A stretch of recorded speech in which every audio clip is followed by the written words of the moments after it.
Well, hello everyone. Welcome to the channel. Haven't uploaded in a while. The Sonic CD video is coming. School sucks. Mhm. School sucks. So we're having two discussions on this channel in a row. I'm out of school, so I just got out of school like a little over 2 weeks ago. I think I'm just entering the second week. And I was waiting, and I was so close to Origins release, I decided to just wait till Origins came out before I started writing my Sonic CD script. And I'm glad I did. It's going to be a better video because of it. But besides Sonic Origins, I'm joined by Iggy.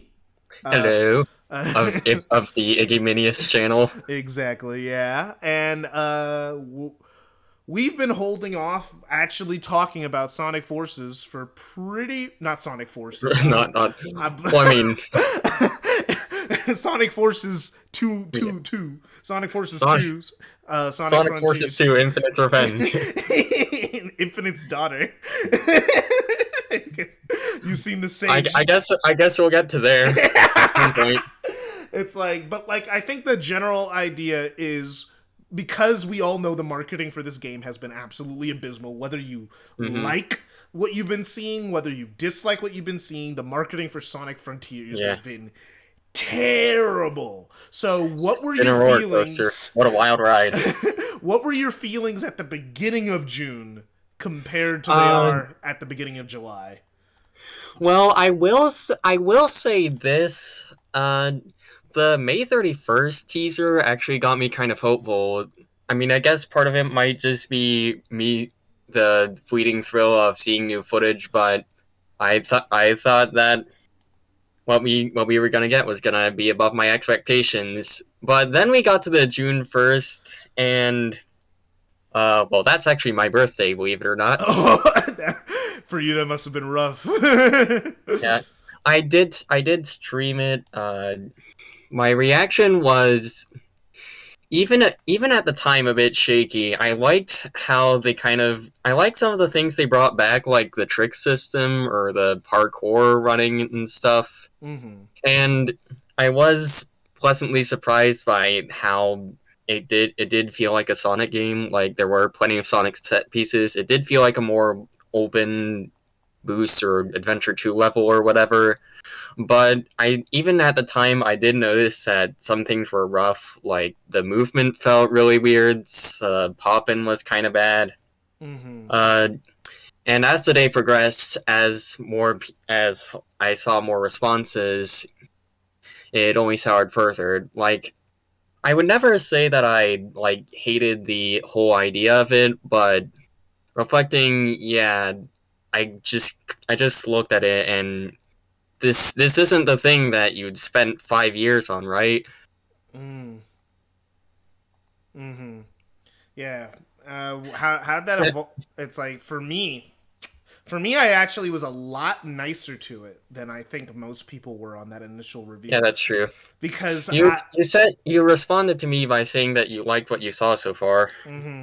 Yeah, I saw what they like. The thing is, I was actually, funnily enough, I had class at the worst time. All right, while the reveal was happening, I was so mad because I had to be in class. And so there was a period where we had a break in class where I just watched the footage while people were talking. Even because class started back up and I was still watching, and I was like, I gotta finish it. And the thing is, it's I watched it on my phone, and then I went back home and I watched it on my computer and everything to get a full thing. Because at first I didn't watch it with any audio, so I was watching straight footage. I didn't know if anyone was talking. I didn't know anything else. I was barely looking at the chat. I was watching it with just straight footage, and my first response was oh, thank God it's not bad. You were expecting it to be even worse. It's for me, it was a weight was lifted off my shoulders. Other people were so really depressed and sad. For me, it was a frustrated, and me, it was whoo! We did it, Oh, boys! what's We going got to on? the other end of the tunnel. It doesn't look terrible. I mean, It's I was, like, I did say that I was kind of impressed by some things. Like, I remember one thing that was funny was the puzzle they showed at the end was. I thought, like, oh, this is just like the Sonic Boom Rise of Warrior puzzle, except slightly better because you can actually fail it. you could at least have to do some thought, you know. Yeah, no, man, it was. It's like for me, I wasn't like exceedingly excited. I was just like I was happy with what I was seeing. I expected it to look real. I was like, okay, it looks good graphically. This game looks great. The pop-in, I did notice the pop-in pretty quickly. Like I wasn't like ignorant of the pop-in. I think it was kind of a combination of the pop-in and the animations that made it look really unfinished, for me at least. Oh yeah, no, dude, the pop-in was a problem, and even I was like, no, those animations are rough. The tricks looked terrible. I saw those, and my first reaction was, oh, those are the generation tricks. Except why do they look so badly. much worse?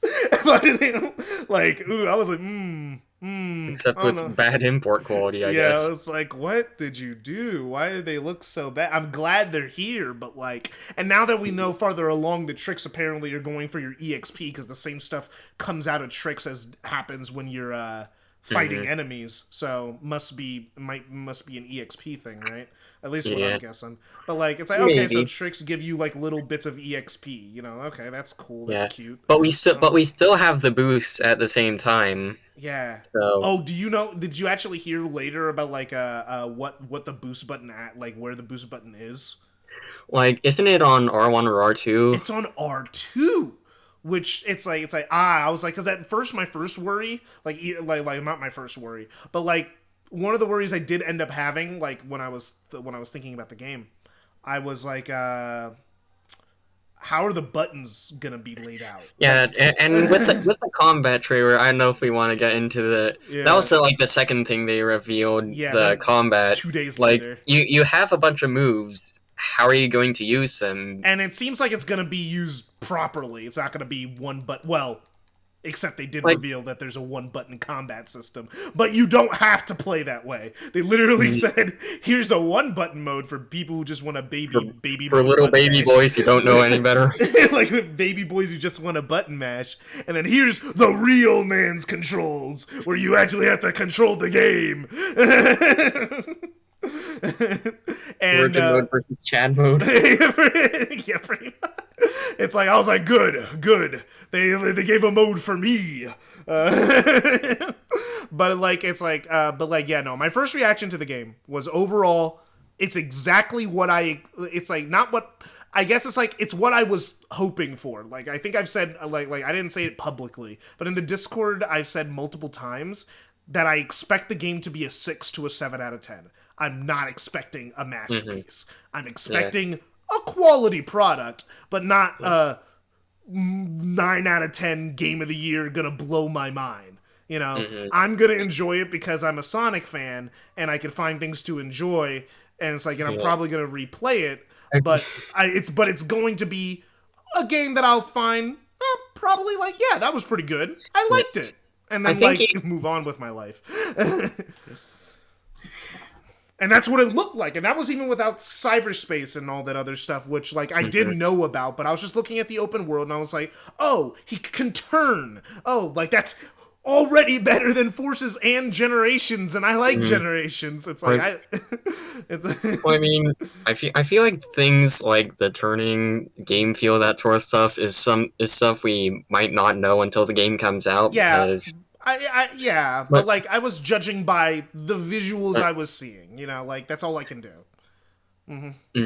Like negative or positive, I can only judge by like what I'm seeing until I get the game on my hands. Luckily, most people who played the demo seem to like how it controls. Yeah.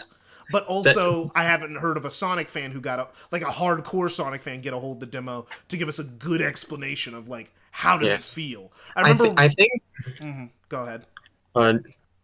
I think regarding the whole people getting a hold of the demo thing, I think my mind did start to become more positive when that stuff came out. When Because like, that came around the same time as the new footage that people were over the moon for. I don't know if I would have been over the moon for the new footage had it not been for those mm-hmm, hands-on impressions. Like mm-hmm. like a lot of the designs still look the same. A lot of the even though the animations were improved, the movement still looked a bit stiff, and I was still a bit unsure. But Mm-hmm. a lot of people who have played it, even if they're not like Sonic fan or anything, they still seem to like it. And Mm-hmm. I think Sonic fans are more forgiving towards most Sonic projects than most outside people. Yeah, there's like outside people don't care if these games do well or not. They just want to play a good game, so they'll just tell us if it's a good game or not. In fact, the critics are actually harder on Sonic than most people. I know. So Like Colors and Generations didn't even break 80. when they definitely should have. But the thing is, I watched him Premi the Remy a while ago, and like he was saying something that's like kind of like really funny, but like it's like also kind of a little sad about where the bar is for at least critics for Sonic games. Mm-hmm. They're Like, the top three Sonic games, like 3D Sonic games, like not counting Mania or CD or stuff like that. Like top three 3D Sonic games are Sonic Adventure 2 at number one with like an 89, like an 80 something. Dreamcast. Yeah, the Dreamcast version with like an 80 something. Mm-hmm. Sonic Colors with a 78 and Sonic Generations with a 77. So all Sonic Frontiers has to do is get like in the 70s. Like you could get Sonic Heroes Reception and it'd still be considered a win. Exactly. And it's like that's just the state where the like they could actually just say like if Sonic Frontiers gets like a 78, 79, it's already the second best games of all like according to In Metacritic. 3D Sonic. Yeah, like of all time since Sonic Adventure 2 on the Dreamcast. Which is like Mm-hmm. dang. It's like that's the standard of critics right now for Sonic. But at the same time, with the hands-on impressions, there were some uh, mad negative ones. There was the thing is. uh, Oh yeah, go ahead. Go ahead. I'm sorry. hang on, I'm gonna be 5 seconds or so. All right. Well, I'll start my thing. So Right, I'm back. okay. Yeah, you were gonna say.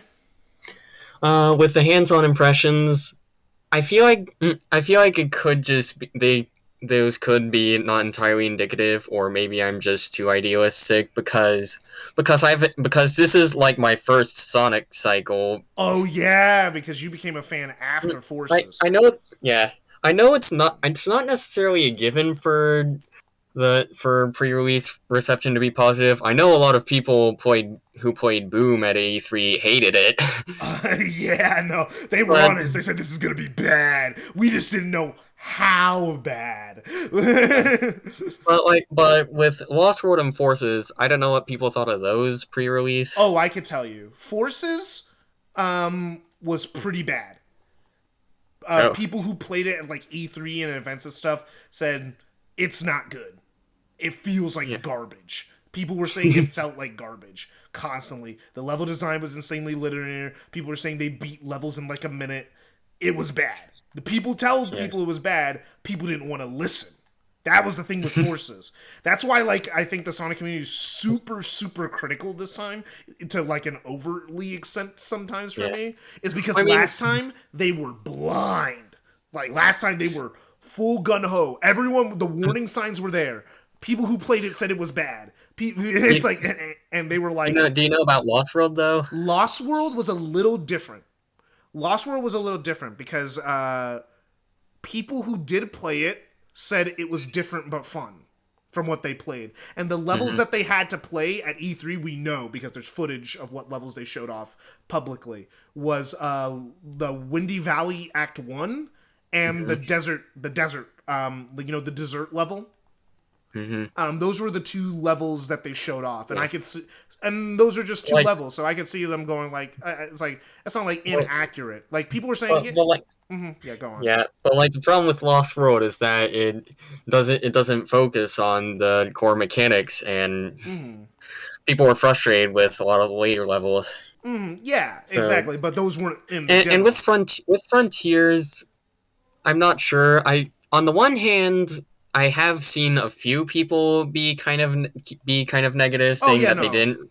Yeah, there were... But on the other hand, a lot of those people don't seem to like 3D Sonic much to begin with. Yeah, so they're not like the best standard for at least us to go by. Maybe normal people can go by that metric, but people who like Sonic, it's like listening to someone who doesn't like anything about Sonic say this new Sonic game is bad is like, well, I mean.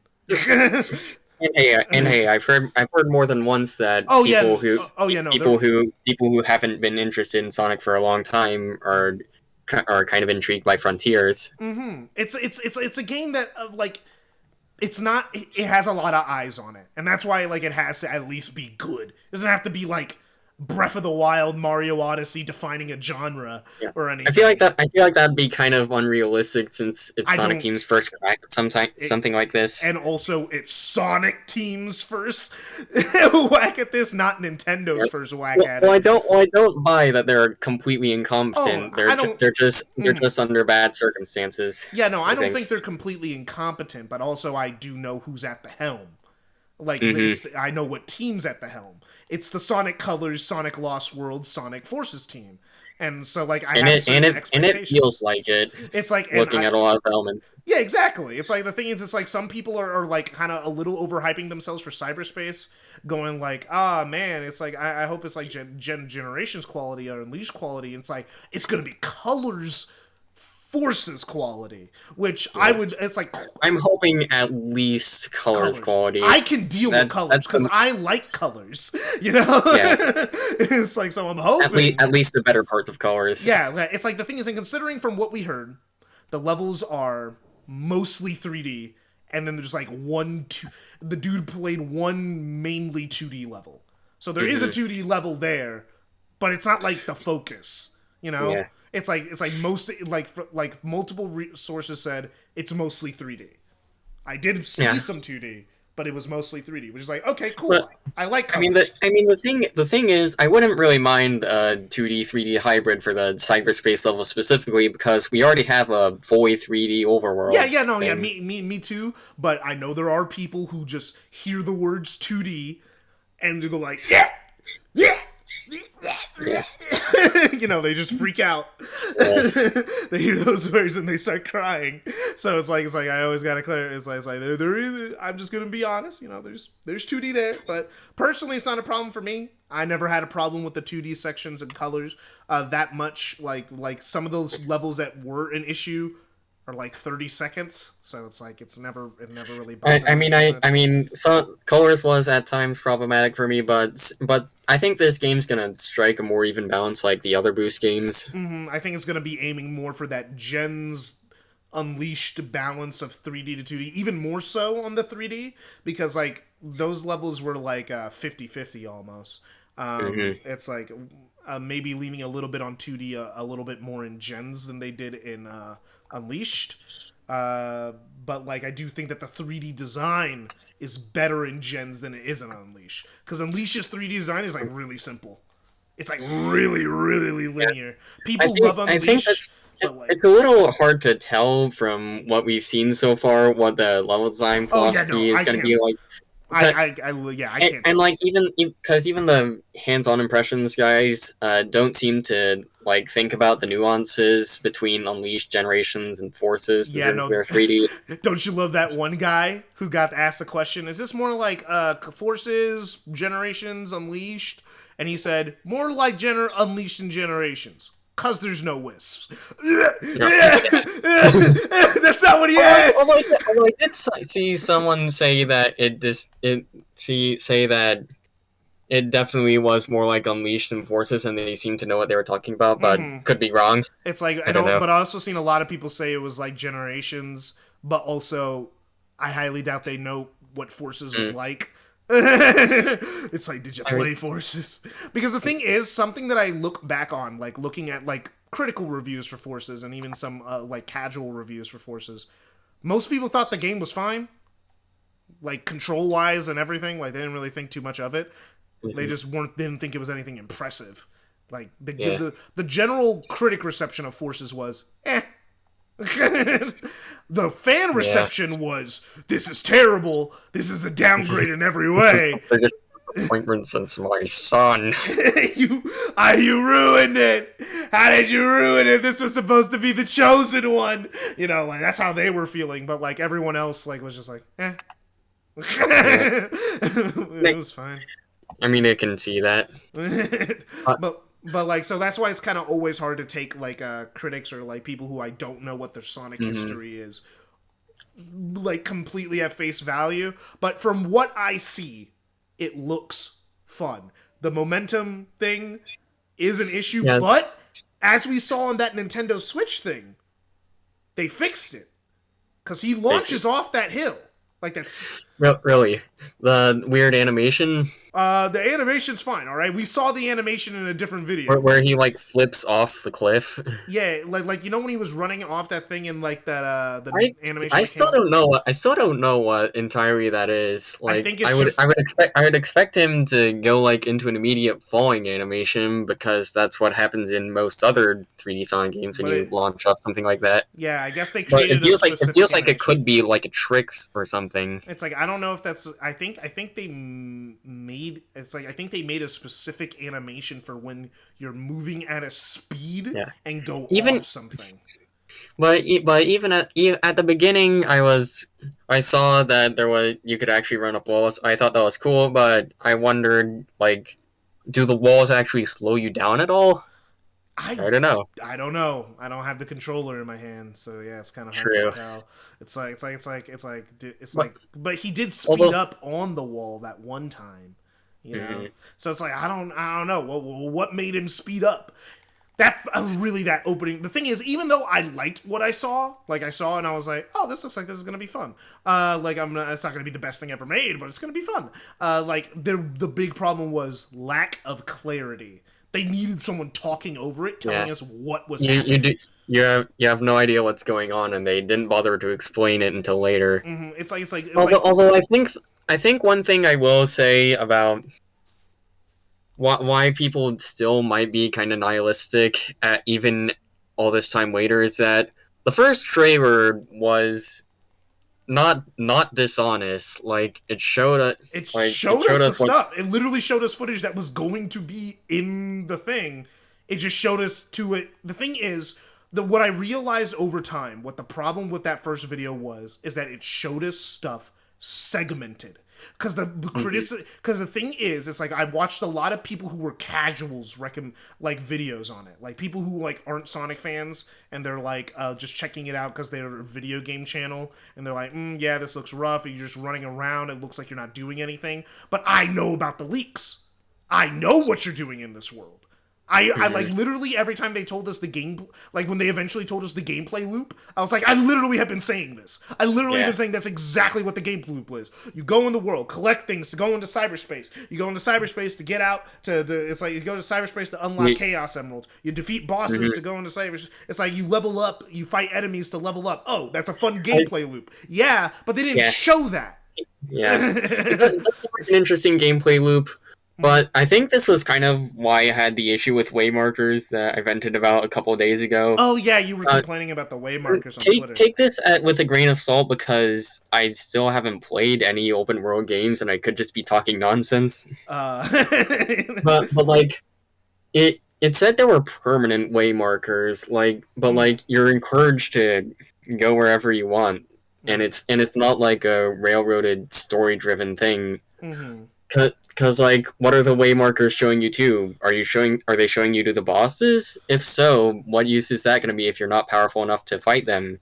Are they showing you to the cyberspace levels? What use is that going to be if you don't have the gears? From what I learned from the Game Informer article, it's like, it doesn't look like the waypoint, because he never mentioned the waypoint. He said he had to find of cyberspace levels. Like, there's cyberspace levels that some people played that other people didn't play. You know? True. So so obviously it's not a waymarker for the cyberspace level. So it is a good question. If there is a waymarker, okay, so then what is it for? And it's but the thing is, it's like, if it might be a waymarker for characters, because there is a fast travel system, so there is a map so you can travel to places. So you would need to know where people are on the map. And I have heard since that Breath of the Wild did have waypoints, they were just like relegated to the mini map. It's like the thing is, it's like having a way marker is like standard in like all open world games. Yeah. All of them have them. Either you put them there, or there's like because Elden Ring. Elden Ring. How do they work in Elden Ring? Elden Ring, basically, when you go to a save point, like the little torches, it literally points you to the next torch. That's what it does, which means that you're on the story path. You could decide to go somewhere else, which all open worlds can do that, like Spider-Man, Assassin's Creed games. You don't have to go to where the way marker is, you know? It's just the game saying, hey, if you don't want to get lost, I mean, the most important things, it seems like, for story progression are the cyberspace levels, which involves you doing a bunch of you're kind of blocked from doing them until you get gears. Which, I guess it's their way of encouraging you to go off the beaten path. It's like because it seems like there's a lot. The thing is, it's like I'm getting the feeling. Like at least from like how the people have been describing it, and like how that one guy, like the most recent guy, said he had 3 hours with the game and he did like 5 or 6 cyberspace levels, and that means that he didn't get. And we all know that the goal is to get the Chaos Emeralds for this area for a supersonic boss fight. So it's like, and let's just say there's 4 islands, because there have been some leaks saying 4, like, that have been kind of correct, and then like, and we saw like the initial, there was a leak of like long time ago, like a thing where like Sega was doing like a survey of which Sonic game like seemed the most interesting. There was one that was going to be a live service game. Thank God we didn't get that one. It was going to be an online multiplayer live service game. And it was like, no, oh, thank God, we dodged the bullet. We dodged the whole bullet. We don't want them to spend 5 years on that. It's like, no. But like, yeah, this survey's like back from like 2018. Like, so like, it's like where they were trying to figure out what to even do next. It's like, and there was a bunch of ideas, and one of them just seems to be Frontiers, because they even mentioned Starfall Islands, and that was like before, the Starfall Island name was revealed and everything, and they said 4. It's like Sonic will go across 4 islands of the Starfall Islands, and so it's like, so I'm just going to go with the assumption that there's 4. There could be less, there could be more, but considering they're claiming that the game's going to be about 20 to 30 hours, which would make it the longest Sonic game since Unleashed in 06. That was kind of interesting. And the fact that it took the guy 3 to 4, both of these guys played about 3 to 4 hours and didn't finish the first area. So I guess on average the first each island would take like 5 to 7.5 hours. It's like I would say like it probably take about like 4 to 5 hours, and they'd probably get longer, you know, as you progress. The worlds would get bigger. So it's like it wouldn't be too out of the question it's like that's a pretty healthy gameplay. It's like you stay in one place for about 4 to 5 hours. Once you're starting to get sick of the area, you move on to the next one. Hopefully the next areas look good. You know, we haven't seen them. Different theming. We haven't seen anything.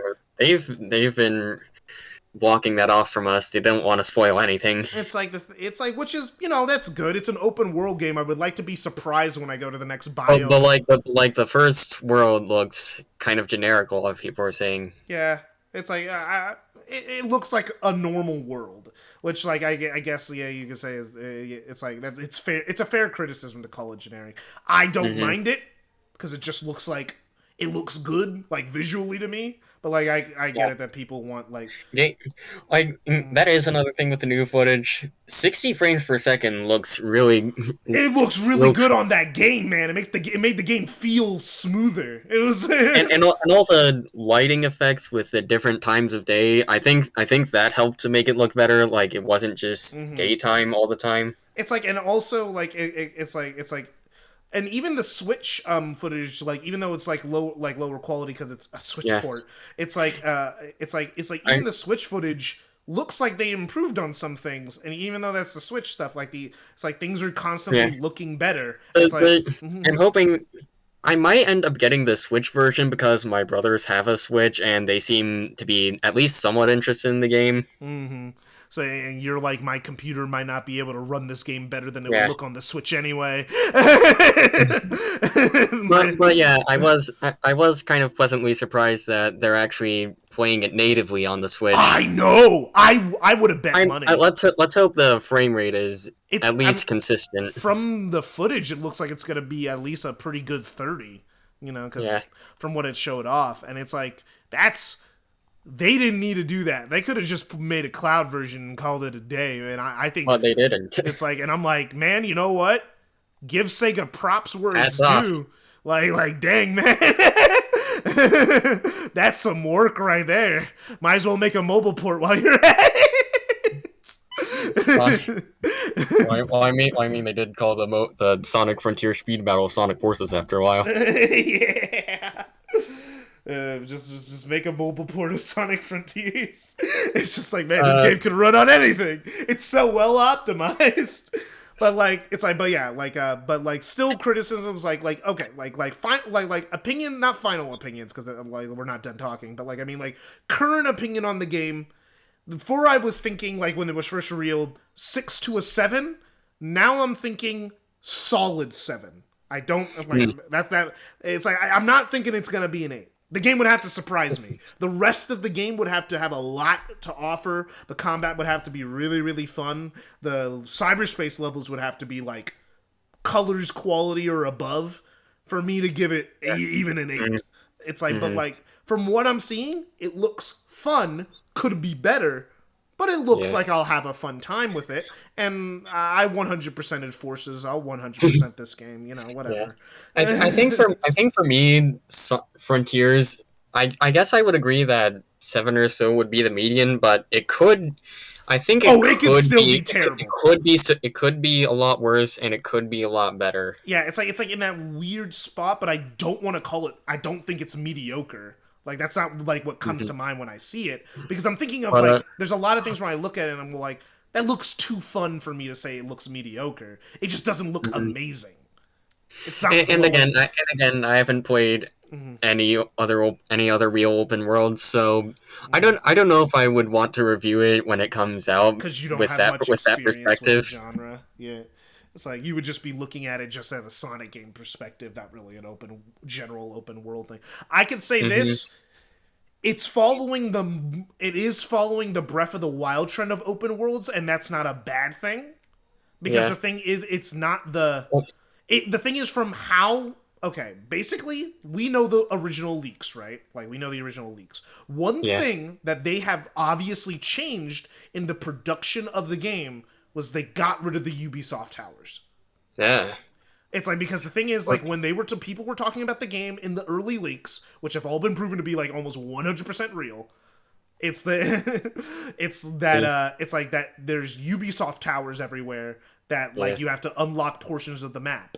Now they made it where if you do puzzles and interact with the game to unlock portions of the map, which is way more intuitive. And that does kind of bring it to what they've been talking about with the production of this game. Like, they said they spent a couple years just figuring out how to make it work, and it was kind of hard.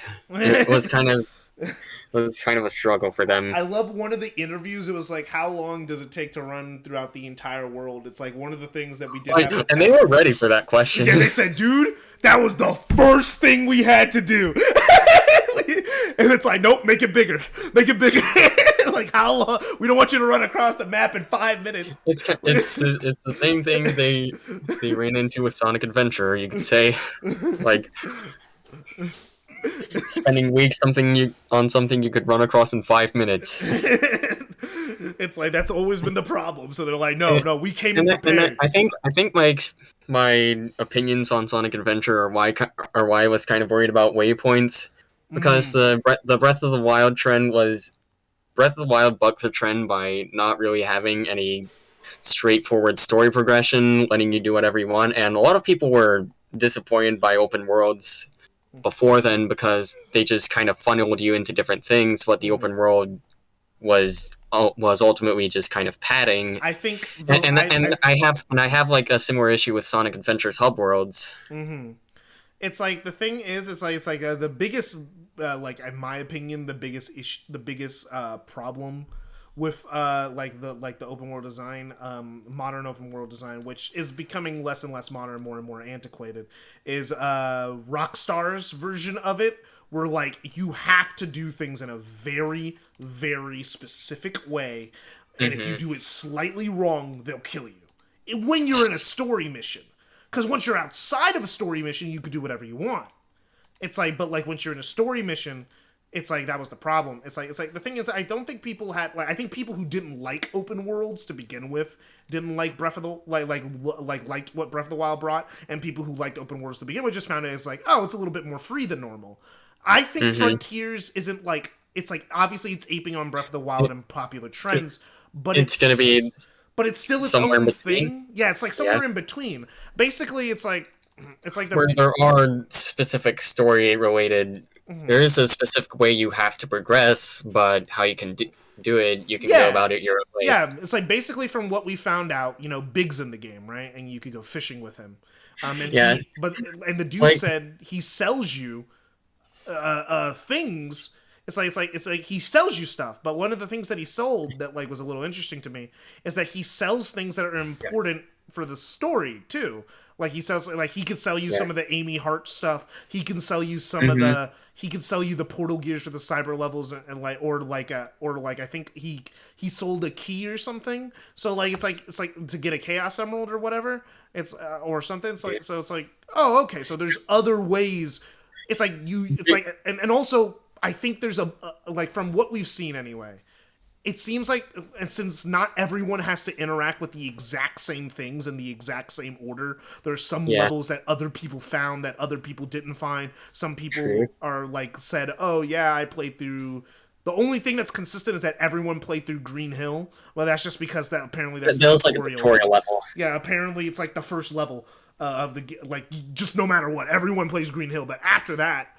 You may run into Chemical Plant and Sky Sanctuary, or maybe you'll run into that. Might not. It's like you might run into that street level. Apparently, the dude said that there's a Metropolis level in the game, like that. Like in one of the interviews, he said, it was that weird city thing. It's like, hey, it might be that. It might be something else. He just called it Metropolis, and I'm like, that could be. There are a couple points I want to make with everything you've been saying. Oh yeah, go ahead.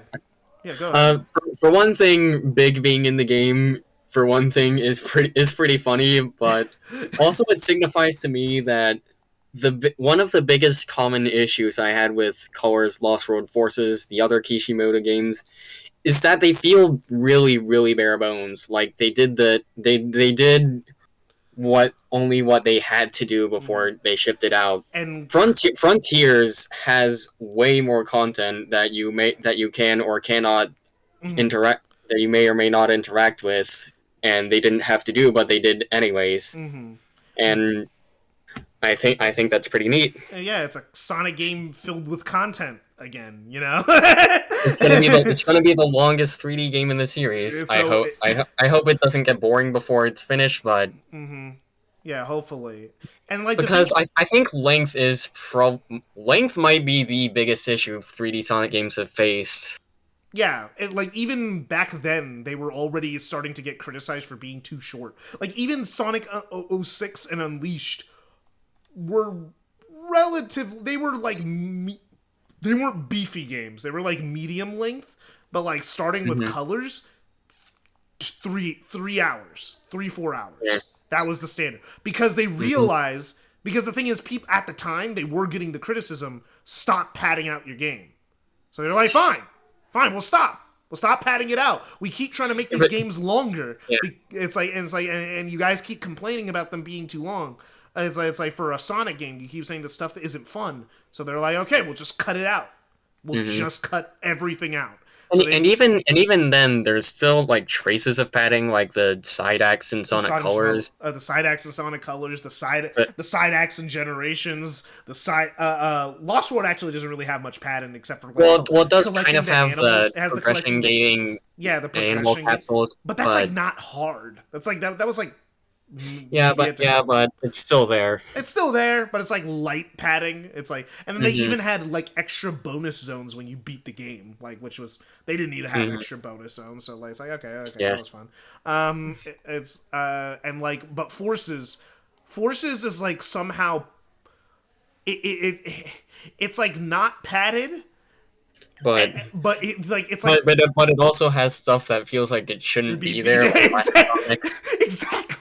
It's like classic Sonic shouldn't be here, but also he isn't really per se. It's like they had to design new levels for him. It's not like they just reused level design, so I don't want to call it padding. They did reuse some assets, but that's kind of inevitable. It's like because that's just how they designed the game, like they designed Sonic Adventure 2, where different characters go through the same acts in different ways. But the only characters that seem to go through the exact same sections or like similar looking sections are Sonic and the Avatar. Is it like the city and like the city level for both Sonic and the Avatar? Yeah, Sonic and the Avatar kind of go through similar, like almost the exact same sections. They go through different sections of Luminous Forest, which just happens to be what I'm playing right now. But like it's like they all go through different sections at this level. The thing is, also one thing I just want to say, it's like I hope the thing is there's been like things like it's all generations of assets, which sucks. It sucks that it's all old stuff. I think the thing with that for me is. Maybe it wouldn't be so bad removed from context, but it's kind of like the Unleashed thing with the Werehog all over again. Like, after Forces, this isn't going to be the thing to win people over. Reusing level locations isn't going to impress people.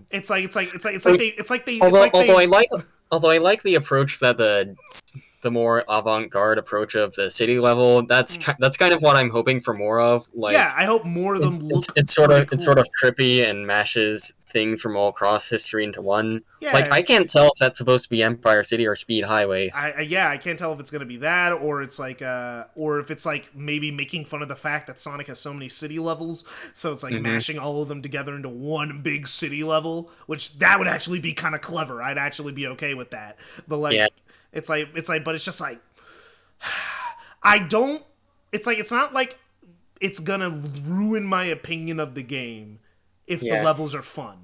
But we shouldn't be doing this. We shouldn't still be doing this. This is like the one thing people had an issue with Mania and Forces. It's like the fact that you've gotten this it's like they looked back and said, what were our most successful games in the last 10 years? Generations, Colors, and Mania. What did they have in common? Good design. Generations of Mania reuse locations. They reuse locations. They brought back old stages. Obviously, people love old stages. Bring back more. And in fact, bring back the same ones from Generation. It's like, not even new ones. We already know what they like. They liked the last time we did it. It's like, no. And that was my second point, that we basically covered the whole reuse of locations. Mm-hmm. It's like, which is annoying. Like, I can deal. If it's fun, I can deal. Like, it's not gonna... It's excusable, but it still cripples the game's potential. I think it's not excusable. I get it that these are like they're like special stages. So I understand putting in lesser effort into them because the main thing is the open world. The main thing is that these are side things to like side little events, you know? So of course they're not going to like have like all the effort put behind it. But all I'm saying is that these open world locations that we see after the one that we already been through better look amazing, bro. Like they also, and the thing is also, how many levels are they going to reuse? Because the thing is, they're going to have to come up with new levels. Yeah. Not new levels to bring back. Because the thing is, like, the plot of the game is that you're going through Sonic's memories. It's like, that's just the plot. So, fine. They created an excuse in universe for them to reuse these levels.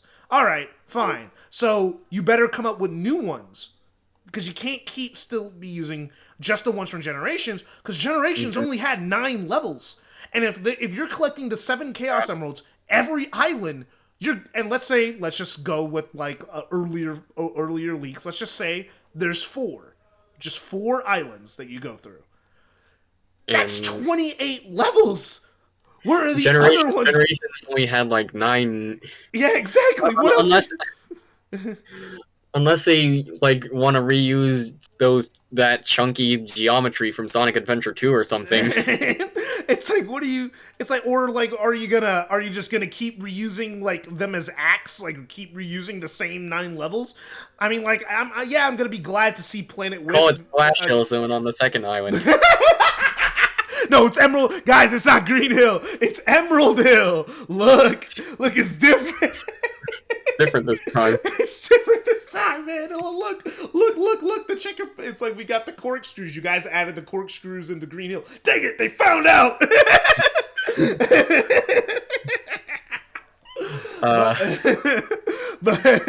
But it's like I hope that we get new bring back levels. The thing is, it's gonna be kind of funny. Like it's like you're gonna bring back City Escape. You can't bring back City Escape like that. Like people are gonna be salty. Like like if it's just gonna be in the Frontiers. Well, I mean, they could mash it in with all the city stuff. Yeah, they could. They could if they do something clever like that. Like I hope that if they are bringing stuff back, I hope they get clever. I hope it's clever. I mean, at least the level designs look different. Yeah, like we've seen some level design from. It's like it seems like it's gonna be. It's like from at least the city level. There was that one part where like we saw that there's at least like 3 different pathways you could take depending on your skill level. It's like okay, cool. Oh, you know, one thing I heard, the homing attack is back on the X button. You know, like it's gonna be like AX. You know, I was trying to use the Xbox controller. But so it's like Unleashed again? It's like Unleashed again, but the boost is on R2. So it doesn't get in the way. So then... What we've seen so far is that apparently you can use the homing attack on the ground. Apparently you can. It's like, so maybe that's it. And like the double jump is back. Yeah, it's like, so like the double jump is jump, obviously. But then it's like jump... homing attack, which leads into your basic combo, and then you have to do stuff after that. But like, it's like, so it's like okay, they're changing the controls around, and like I was like, so triangle is like the Psyloop button, no longer spin cycle, rip spin cycle. I think that was a better name, but you know, let's move on. Psyloop is a bit of a weird word. It's a weird word to say. But like Psyloop, that's the official name. But at the same time, when you think about it, with spin cycle, does cycle refer to making a circle on the ground? I don't know. Yeah. I guess Psyloop is more like Paraloop, which is what you're doing. It's like literally what he's doing. So. Oh no! I'm remembering that. People were commenting that's just like the one power up from Pac-Man World 3. It's like no. The thing is, when this news dropped, the Pac is back meme. It's like as someone who does own Pac-Man World 3 and stopped playing it as a kid because I had higher standards, I do remember the Paraloops. It's like it's a power-up. It's like a pellet that you get. I remember I hated Pac-Man World 3. After someone who actually really... I saw King K's video on it. He said it was bad. It's so boring. And you're stuck in this sewer, and it looks like garbage. Like, the thing is, it's like, look, I never beat Pac-Man World 2, but I did like that game a lot. It was like the only 3D platformer I played besides Sonic. So like so when I played Pac-Man World, wanted to like Pac-Man World 3 and you didn't. But do we know what like B is gonna be on the controller? Probably Stomp because we did see that's true. Yeah, that's true. That is back. I think they said the slide was also coming back. Yeah, I wonder if that's gonna influence momentum. Well, I mean, the slide traditionally in Boost Sonic games has been basically the roll button. even in it freaking forces. Like it actually gains momentum yeah. and you go downhill. It's so weird. And the drop dash is in the game. Yeah, right. Like it's like you guys have that drop dash. It's like I mean I'm But not cool. the spin dash or roll. Bro, they're trying to gaslight people into thinking the drop dash has always been a part of Sonic, bro.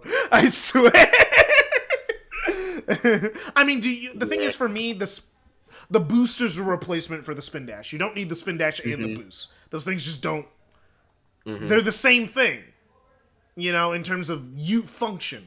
You use the spin dash to gain a burst of speed. You press the boost button to gain a burst of speed. It's just the boost button you could hold it, which it's like basically that's what the spin dash in Sonic Lost World was. Whereas the spin dash, you have to charge it up before rocketing off. Yeah, it's like, but like, function, how are they? Do we know how they're going to like handle the boost? Is it just going to be like the previous games? We don't know because people who played at Summer's Game Fest, they had a completely maxed out boost gauge, so they never ran out. So we don't. That's all they said. They just said, yeah, ours was completely leveled up, so we had infinite boost. So they never had to worry about it.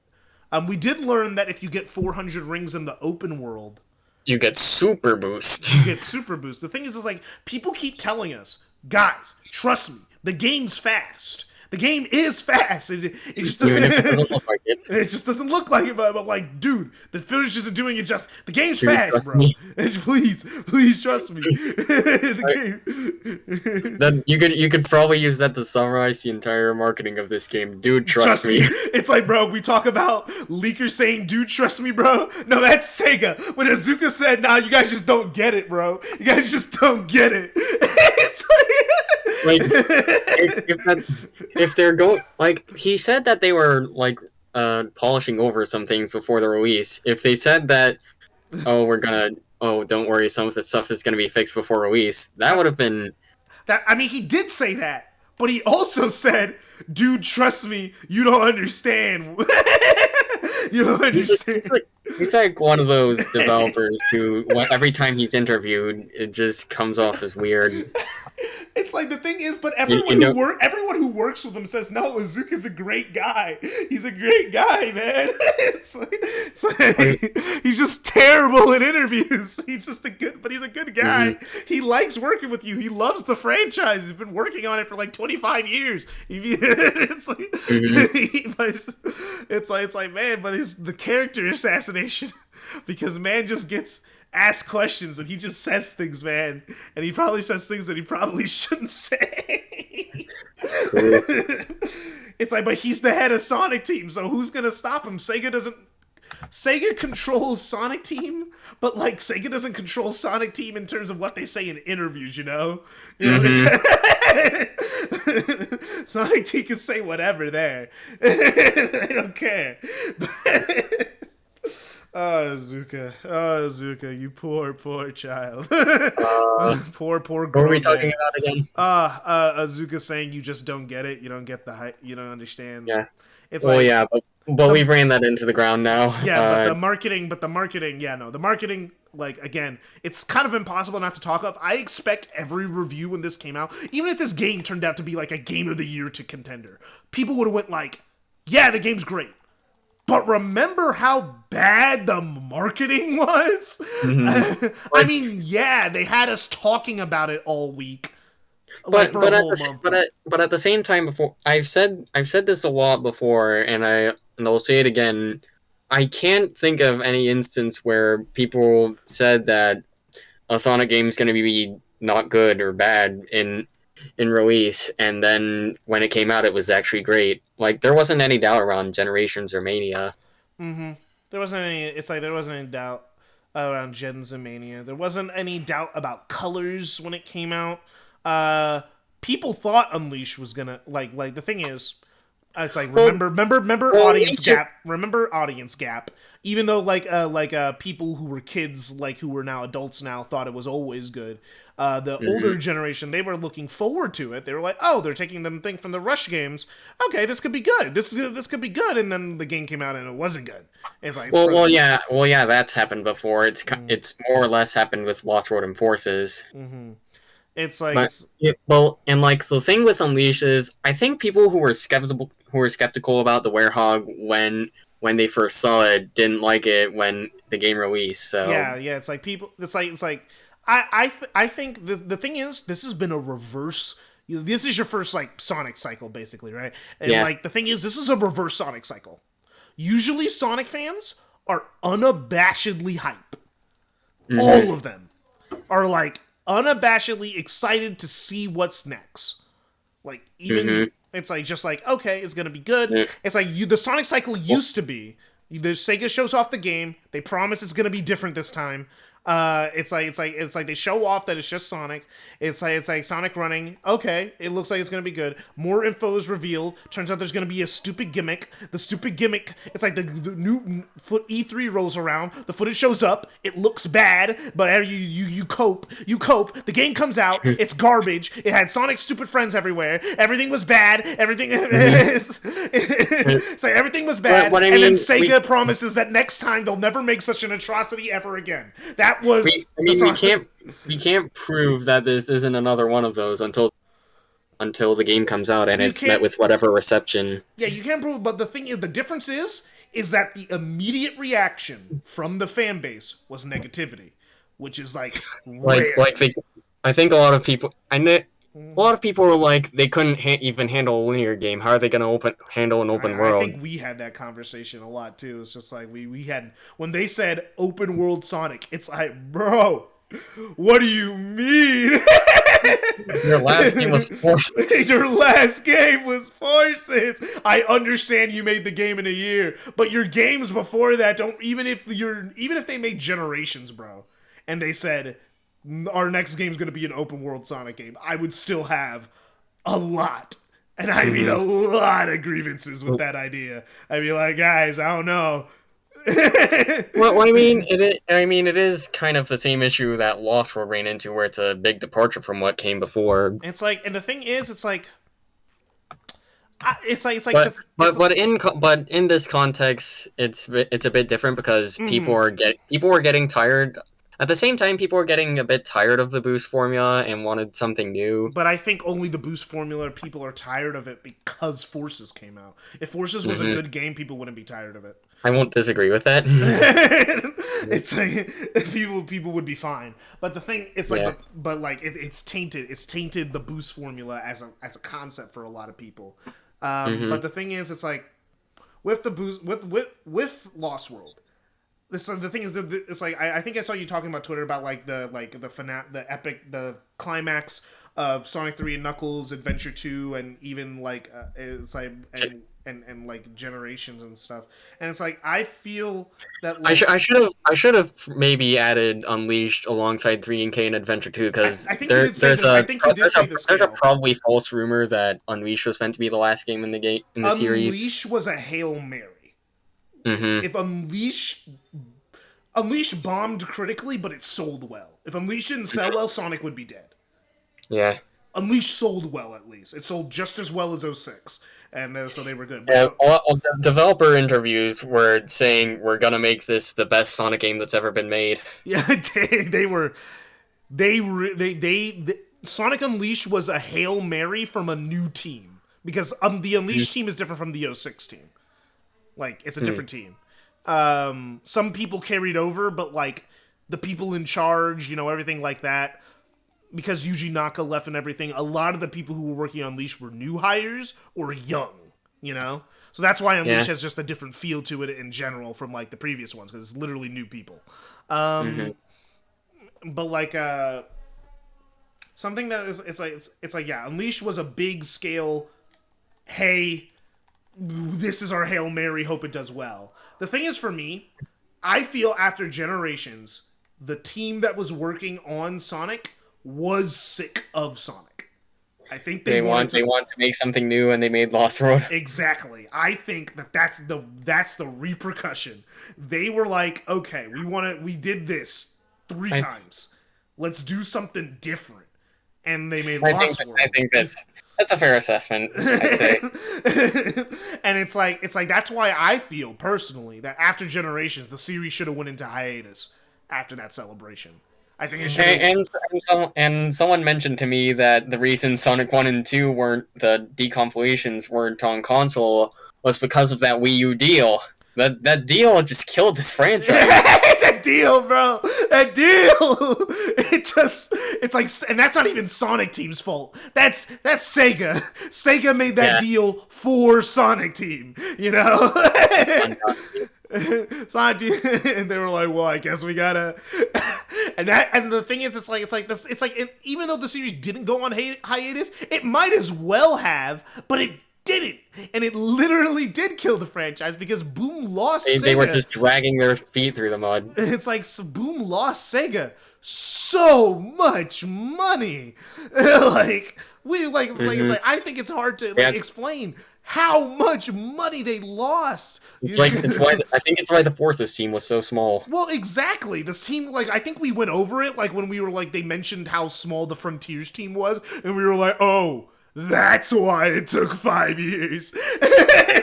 When we looked at the team, it was 60 people, and it's like the teams have been progressively getting smaller since Lost World. It's because Force's team was really small compared to Lost World's team, and it's like oh, that's what happened. Budget cuts. People got fired. Sonic Team was no longer its own company. Because remember, up until until Boom, Sonic Team was kind of autonomous from Sega to a certain degree. Mm-hmm. Now Sonic Team is a brand name, but it's not actually what they're called within the division, They're some sort of Sonic Studio. Yeah, they're Sonic Studio now. Or CS2 or stuff like that. Yeah. It's like, and how you know that they're not Sonic Team anymore, where they only work on Sonic Team stuff. It's and the brands change is because we all a thing that constantly gets brought up when people say it's actually this game wasn't in development for that long. It's the pre-production. It was in pre-production, but they weren't. They worked on the engine in pre-production for 3 years. No. What I mean is with my moving on from Forces is that after Forces they worked on Sakura Wars. They didn't just start working on the brand new Sonic game. The Sonic Frontiers was in production, in terms of I think while they were making Sakura Wars, probably a certain sect was throwing stuff at a wall to see what would stick. What do we do?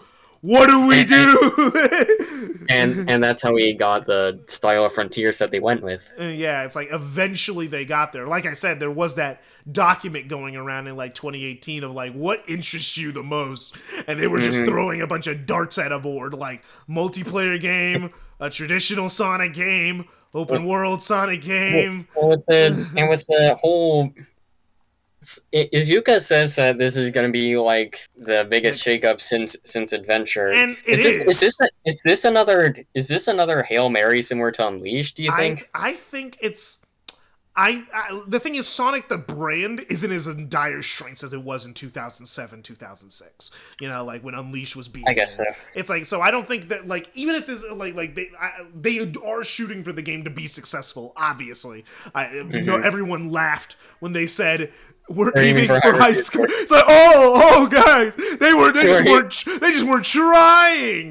They just weren't trying this whole time. They were only using 10% of their full power. It's shut up, Izuka, please, shut up, Sonic Team, please. You make yourself look bad every time you talk, please. Just make the game and let the game do the talking, please. Because I think Frontiers is in an interesting situation where because of the Forces backlash, I do think that they feel that they got to change something. Because even though Izuka says everybody was happy after Forces, it's which he can't. People were mad. It's he can't say that people didn't like the last game. You can't, unless it's you can't say that. It was just good enough to be not considered bad. That's what it was. Exactly.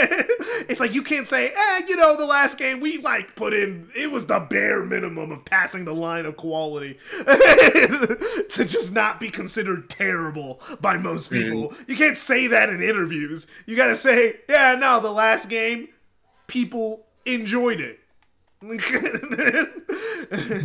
Yeah. But like it's like I feel like it's like I think that like they want to shake it up because Sonic's been a certain way for a long time, and new generation of hardware. Sonic Team, no matter what, has always been, except for in that Wii U debacle, you have always been itching to get their hands on next gen stuff. Like they like to try new things when new hardware comes out. They've always been like that.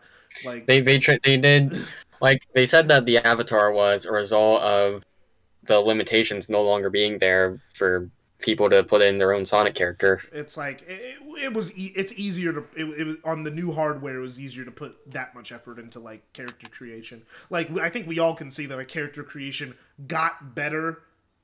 And like in the PS4 generation, it did. I don't know exactly what they mean, but I could just also got. I think it just generally got more popular too. It was more popular. That's why I just wasn't excited. It was already infecting my anime games, and then like Sonic was doing Avatar stuff, and I was like, I hate it here. I hate it here. I just didn't like Front Forces from the start.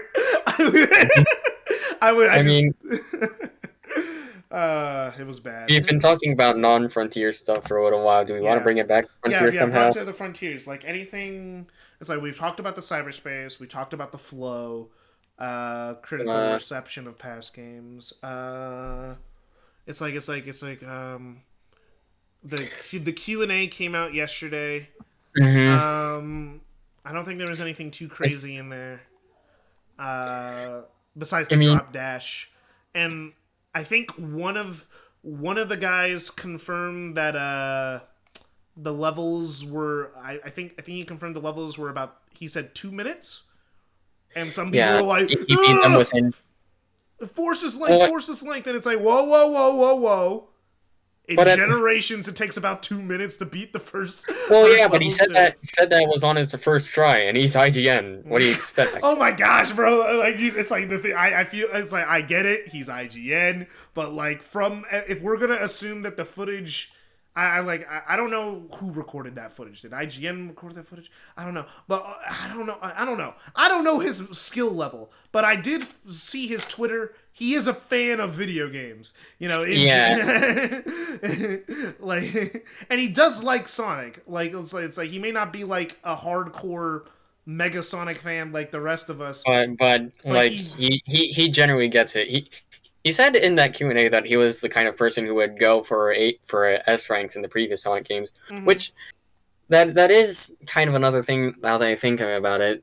There's also going to be like time missions, ring missions, red ring missions that are going to be kind of like the Adventure 2 missions. Yeah, they basically seem almost exactly the Adventure 2 missions, and they're pretty similar to the Heroes missions too.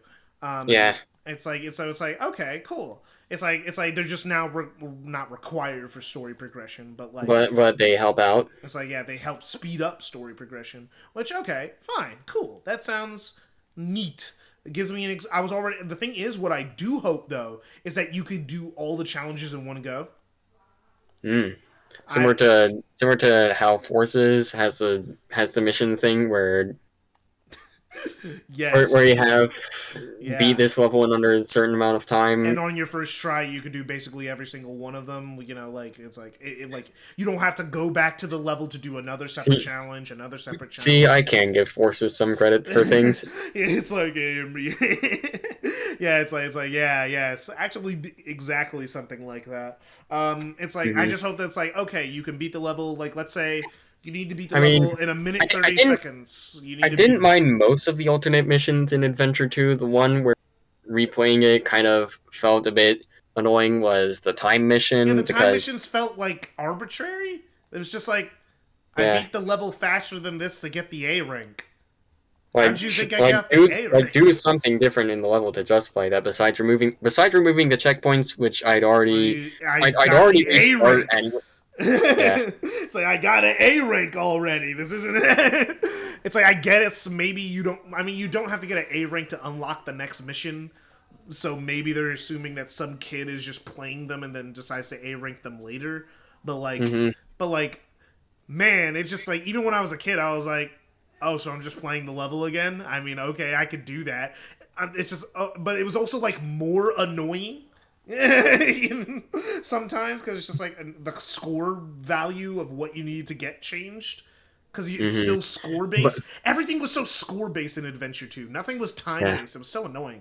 It was like, come on. But I went over this in my own video, so a little plug there. One day I'll talk about Adventure 2, and everyone will be mad. So, what else regarding Frontiers' gameplay or this?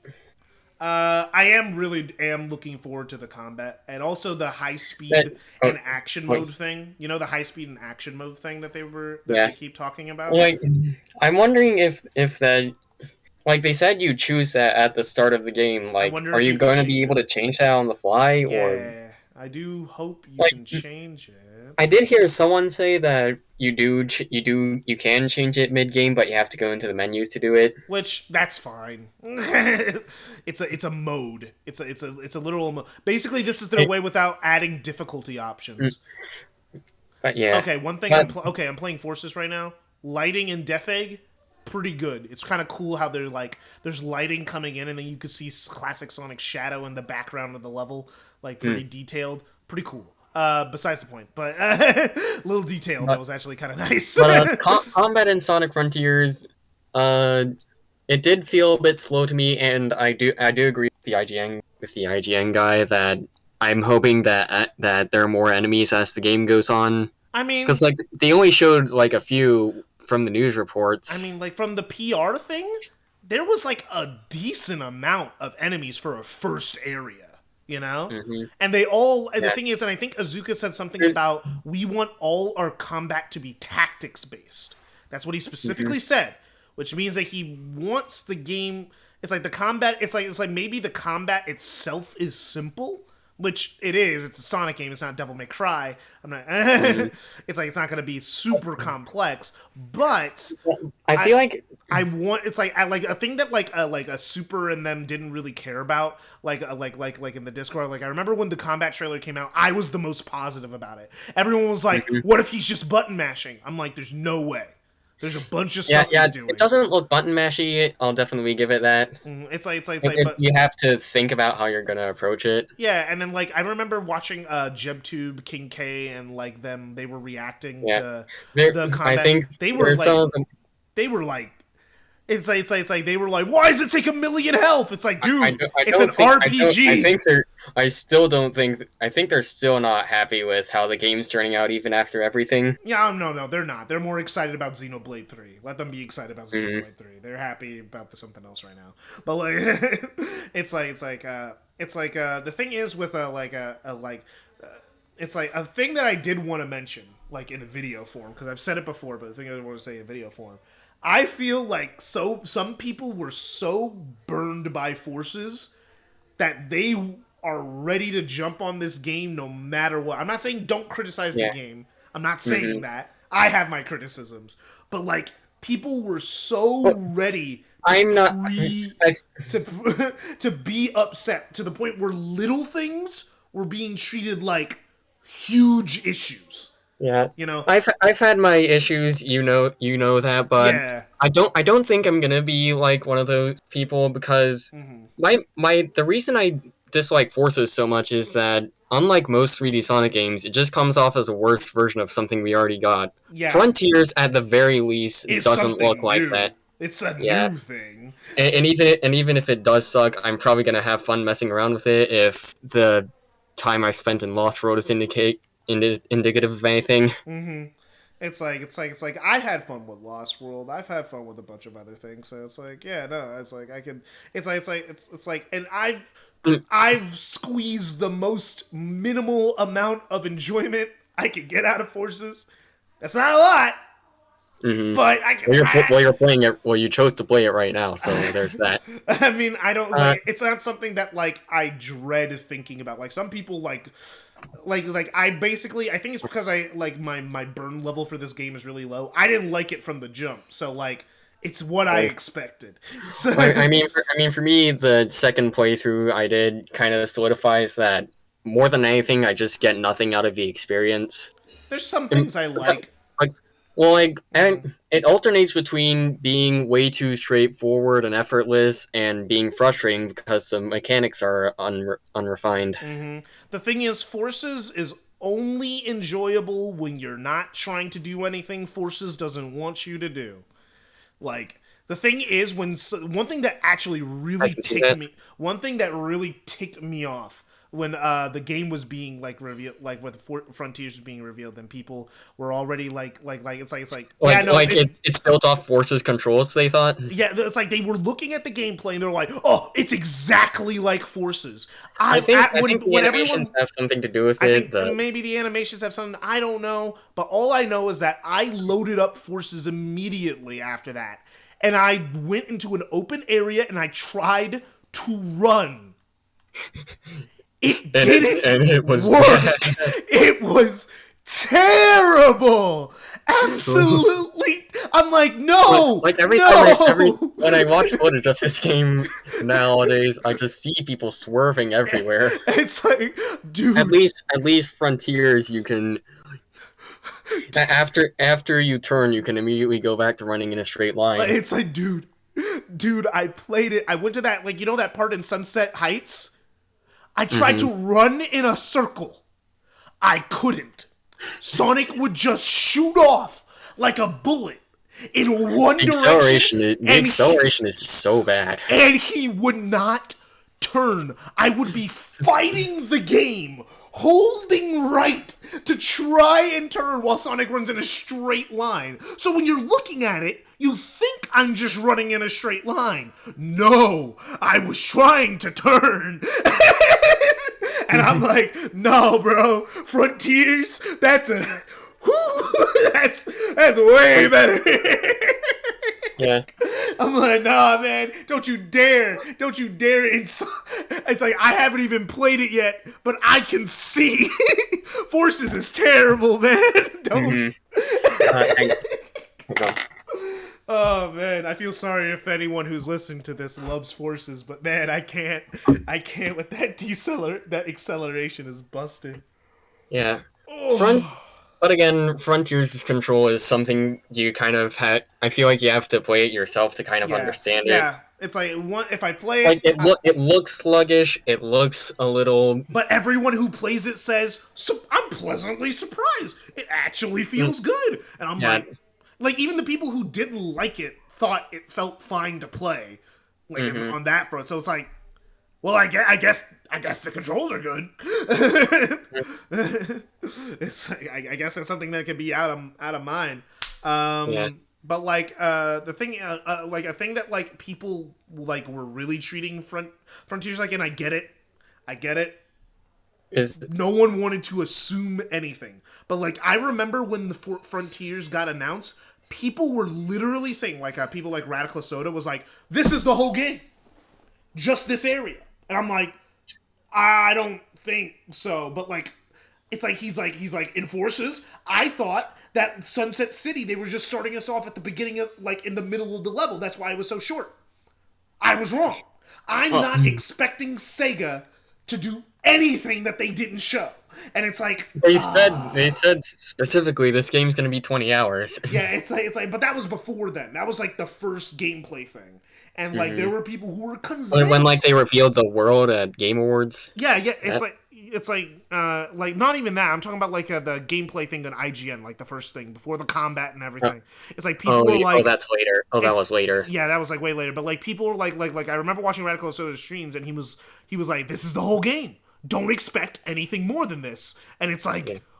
I don't think this is the. It's like I think you said at some point earlier, they're gonna do a good job hiding the bad parts. No, I did say that. I did say when we were. It's like I think it's like, but that was when I expected them to actually market the game like they usually. They should. The thing is, one thing I could goes around and they show the bad parts front and center.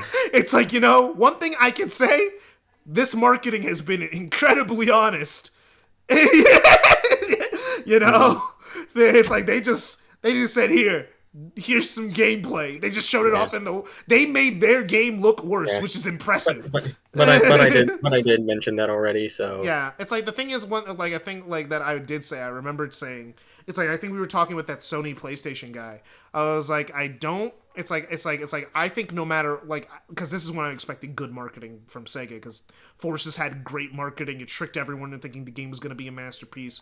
It's like Lost World had pretty good marketing. They were just pretty honest with Lost World. They didn't really hide anything or lie. They just showed off the game and showed it off in a way that looked kind of fun. But like Generations had amazing marketing. Colors had great marketing. Unleash had godly marketing. 06 has the best marketing known to man. They made they made people buy the game, you know. And we know they made sure you knew it was coming. It's like, let's be honest, we know how the game turned out. The fact that they were able to hide how bad it was. On that, man. He screwed it up. It's like, considering I expected them to, even if the game was going to be bad, they'd show off that it would look good. They didn't do that this time. They just didn't market it, which was weird. It's like, Sega, what happened to you? This used to be your bread and butter, lying to the consumer. It's like, what? I expected you to lie to me. It's like, I mean, I'm glad you didn't lie this time, but like, you know, it's like it's kind of like how it's kind of like how Bal in Wonderworld, you know, like release the demo. It's like, I mean, thank you for being honest. It'd be funny if Frontier came out and it was actually pretty good and it curb stomped Bal in Wonderworld. Oh, I mean, I hope because Bal in Wonderworld was like one of the worst games that came out like last year or something, right? Mm-hmm. Like you got, you know, where I am in Forces right now, I'm in Imperial Tower. We're getting close to the end. We're getting close to the end. Is there anything we neglected to talk about? Anything we neglected to talk about? The story, the music. Oh yeah, we have not talked about the story at all. I think the story's gonna be fine. Is gonna be like fine to good. It's because it's Ian Flynn, and I like Ian Flynn's writing style. Issue 50 was really fun. It's like I like that issue. They said that like Sonic Team was handling the whole narrative design while Ian Flynn would do the writing. Yeah, but like no duh. They're making a game first, not a. Yeah, it's like the game is gonna. I'm in the same boat. Like, of course that. Yeah, yeah, go on. Nah, I kind of lost it. Oh, it's like for me, like it was really weird how I was like, yeah, of course, and then some people were like, oh no, it's gonna be bad. It's like Sonic Team's in charge. It's like, yo, guys, you know, that's how. I mean, with good writing and good cutscenes, even Force's story could have been all right. Exactly. It's like it's like they just came up with the framework. They basically told him what characters he could, as he said, what characters he could use, what's the story even going to be. You know, like he can't just come up with a story and then build a game around that. It's like I think the only time it's like I think the only time they let the writers even just come up with the story itself was Lost World. Yeah, this is just kind of how basic writing is. You write the framework and then you build everything around it. Yeah, exactly. It's like which was like so Ian's handling the actual story. People are like it's like Sega created the story. Ian Flynn's handling the plot. I think that's a better way to say. Actually, let me reverse that. They created the plot, which basically Sonic's going to go to the Starfall Islands, Sage is going to be here, Eggman's going to end up here, the characters that are trapped on the island are these people, it's going to end like this. Those are the things that Sega did, and it's easy. Remember when they showed up? Remember when they showed off 5 seconds of the short with Knuckles in it? That was terrible. Dude, that whole Sonic Central was bad. That was only the second time they pulled that in that Sonic Central. It's sad.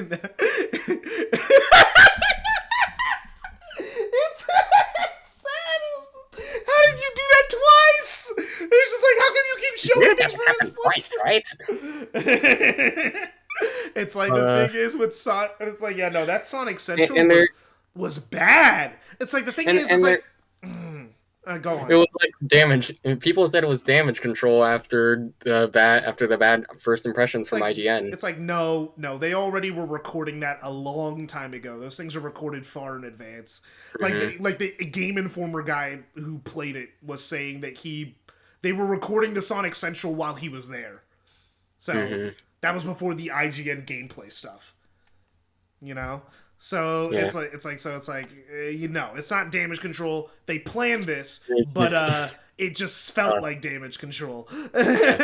But it's like the thing is with that Sonic Central, it was like I felt like it wasn't for me. Oh, we did, yeah. It's like I felt like it was just recapping what's coming out, which we already knew. It's like it only announced like one new thing. Whereas the last Sonic Central announced a bunch of things. Yeah, exactly. So people had expectations, but I think this one was very much just for investors and for telling the casual consumer what's happening in the world of Sonic this year. Yeah. Basically saying one thing we did get in that Sonic Central was the flying boss thing, where you quick step. Yeah, which looks cool, especially how the guy describes how you get there. Did you watch the Game Informer interview? I don't know if I did. I think I might have, but it was a while back, so... Oh, yeah, because it was like yesterday or something. There was a Game Informer interview with the guy who wrote the article that everyone was talking about the last few days. He was on the podcast, and he was talking about how he got to the flyer boss. He said that he... I might not have actually seen that. Yeah, basically, it's like how he got to the fire. We'll have to link that at some point. Yeah, I could just grab the link right now. That's not a big deal. How did he get to the flyer boss? Basically, how he got to the flyer boss is that he had to wait till he had to find where it would get to a low point so he could jump onto it and then start fighting it. Which, that's cool. That's something I would like to do. Please let me do that. Can I have the game? Can I have the game, please? Give me a demo, please. I need a demo. Can I have the demo, please? I'm asking nicely.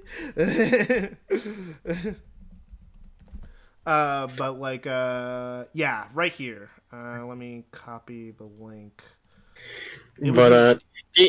I've actually been theorizing, the story is about the disappearance of the Chaos Emeralds and this weird ghost girl who has a lot of the same motifs as Infinite. Are they actually doing a Sonic? Is this actually going to be a somewhat sequel to Sonic Forces? It's like, dude, I always said if they called the next game Sonic Forces 2, I'd give them mad props for the balls, the absolute nanners they would have to have. It was the Chaos Emeralds were one of the weirdest omissions in Sonic Forces. Maybe it was one of the weirdest omissions since Generations. It's like they've been missing for a while. Well, they were in Generations, but they were in Generations. They didn't need to be in Lost World, but with Eggman taking over the world in Forces, why didn't they go after the Chaos Emeralds? Yeah, these are legitimate questions. Yeah, these are legitimate questions. Well, I guess technically this Tales Tube answered. The reason they didn't look for the Chaos Emeralds was because Sonic doesn't care unless Eggman cares. Then why didn't Eggman go after the Chaos Emeralds? He was too busy worried with the Phantom Ruby. He's tried the Chaos Emerald shit before, I guess. I mean, I call the Sonic 1 to Sonic Unleashed, I call that the Chaos Emerald saga.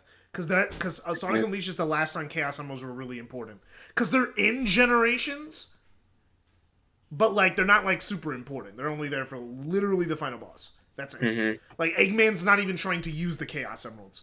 They look for them because they're in the space, and the Chaos Emeralds seem to be weakening the Time Eater. So it seems to be the only thing that can stop it. It's a little bit. But they're bringing them back for Frontiers. It's yeah. What else do you know about Frontier? One thing that felt a little bit cringy regarding the story of Frontiers was how apparently Amnesia is involved again, because we didn't take enough from Breath of the Wild, I guess. But the thing is, also, I'm hearing reports of not Amnesia, and his friends have Amnesia. I think that's what it is. Everyone but Sonic has Amnesia. Yeah, it's like at least although that's kind of weird how apparently Amy's voice said Sonic over here. I mean, Amy's is the one on the first island, so it's like maybe Hmm. it's like because the thing is apparently you unlock Amy, and even if you unlock Amy, the island isn't done yet until you beat the boss. So like you Hmm. collect the hearts that unlock Amy, and then you're helping Amy get her memories back. That's what like people were saying, and it's like, oh, Yeah. okay. It's like so you're helping Amy get her. It's like so Sonic has his memories. Like I think some like the dude described in the Game Informer thing that I linked you. I think he described the opening cutscene. Yeah, like well, not opening cutscene, like one of the cutscenes. I'll probably Mm, watch that after this is done. yeah, I think I don't want it to intrude now. yeah. It's like I think one of the things he said was it's like basically the sage girl that we find. It's like like Sonic basically is about to fight a Titan. Like Hmm. it's like you know apparently the Titans are the big things that like you need the Chaos Emeralds to fight, so they're gonna be the major bosses for Super Hmm. Sonic in the game. And basically Sonic Sonic of the tries Colossus. it's, yeah. It's like the thing is it's like Sonic tries to fight it and then like get like even though Sage tells him not to, or and like he tries to fight Is it. he the one who says "Don't"? It's too dangerous in the one Yeah, trailer. I don't know if she says it in the trailer, but I know that she says it in at least something like that in the demo he played. That she said Hmm. something like that, at least from his recollection. She's like, "Oh yeah, no, don't do that. You literally are not powerful enough." And then he does it anyway, and then gets his ass kicked. He's like, "Okay, I guess I'm actually not powerful enough," which is like, Sonic. Uh, So then that's when he starts looking for the Chaos Emeralds, and that's when the game really starts. It's like when hmm. and it's like and then he finds out stuff from there. At least from what he said. So it's like okay, I vibe with this, and I can see how Yeah. the story can progress slowly over the course of the game. It's not. It's like the story's going to. It seems like the story's going to be at least like on a pure concept, just like it's a good idea, and also it's not taking up the. It's not. Even though people are probably going to be really excited for the story, it doesn't I seem like it's going mean, to be the focal point of the game. It seems like the gameplay is still at the forefront, which I'm hmm. glad.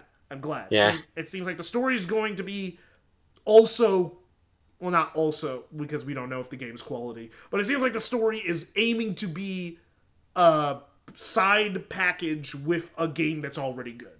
You know, it's not Mhm. trying to be intrusive. It's not trying to make it all Yeah. about it. I mean, you can only do so much with a structure that's apparently going to be so loose. Yeah, I feel like there's gonna be probably some dialogue boxes when you talk to like Amy or something, kind of like Like, there's like one. Apparently, there is a dialogue box where Sonic says this will be a good place for a chow garden. oh yeah, no. The dude said that like Sonic, yeah, it's like, and apparently Azuka's just trying, like, yeah, we're gonna have references like that to past games to show people that this is the most recent game in the Sonic timeline. And I'm like, Hmm. yeah, Okay.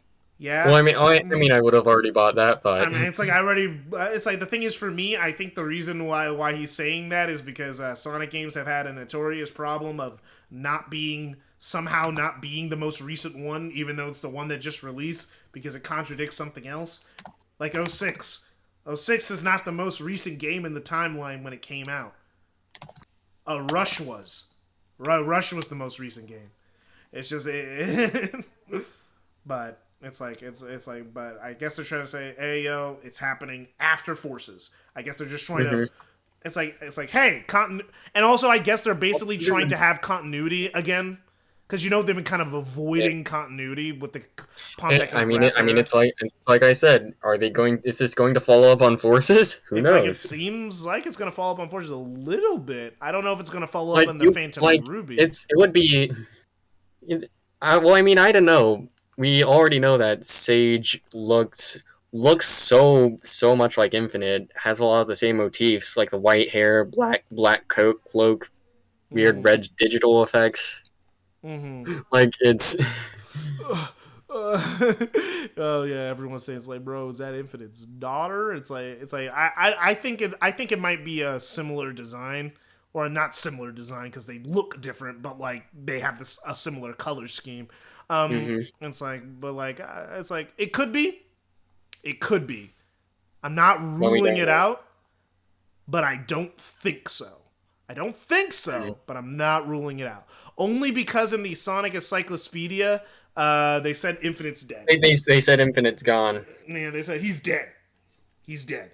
And even Ian Flynn, like one in the Bumblecast, he's like, yeah, I hope he's just dead. He's not allowed to appear in IDW. Yeah, because he's supposed to be dead. At least that's what he's been told. Infinite's gone. He just got absorbed by the Phantom Ruby off screen. Thing is, also thinking about the IDW. It's like, Starline's like actually dead from the most recent. I did see that. Yeah, it's like, oh, I didn't know that. I thought he was just gonna. It's like he was just gonna come back, and it's just. Well, I mean, Eggman said the late Dr. Starline. I don't know if we want to take that at face value, but yeah, I didn't take it at face value because, like, Eggman always thinks people are dead when they're not dead, and it's like, and it's a kids comic, so I didn't expect them to kill anybody, but like, he's dead. Eggman killed him, and actually, that might be spoilers for people who haven't read. But if you aren't reading the IDW comics, that's your fault. You should. They're good. Go check them out. Anyway,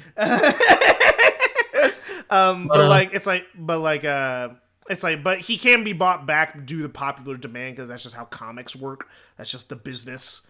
Characters get brought back if they're popular, but currently which I'm like, okay, cool. So we got. Yeah, he's gone. It's like, man, Sonic characters are just dying left and right in this series all of a sudden. Remember when nobody would ever die? Remember when they wouldn't kill Shadow? I mean, we've heard, although I don't know if this was covered. Maybe it wasn't covered in the Game Informer thing, but a lot of the leaks talked about a ghost lady, and I think that ghost lady is no longer a ghost. I think that ghost lady is probably. Sorry. Is it Sage? Is it someone completely different? Do we know? We don't have a clear idea because someone talks to Sonic in one of the demos. Someone's talking to him and says, like, use the key, use the gears, after you done before. And that doesn't sound like a voice that'd be coming out of a little girl. Well, I mean...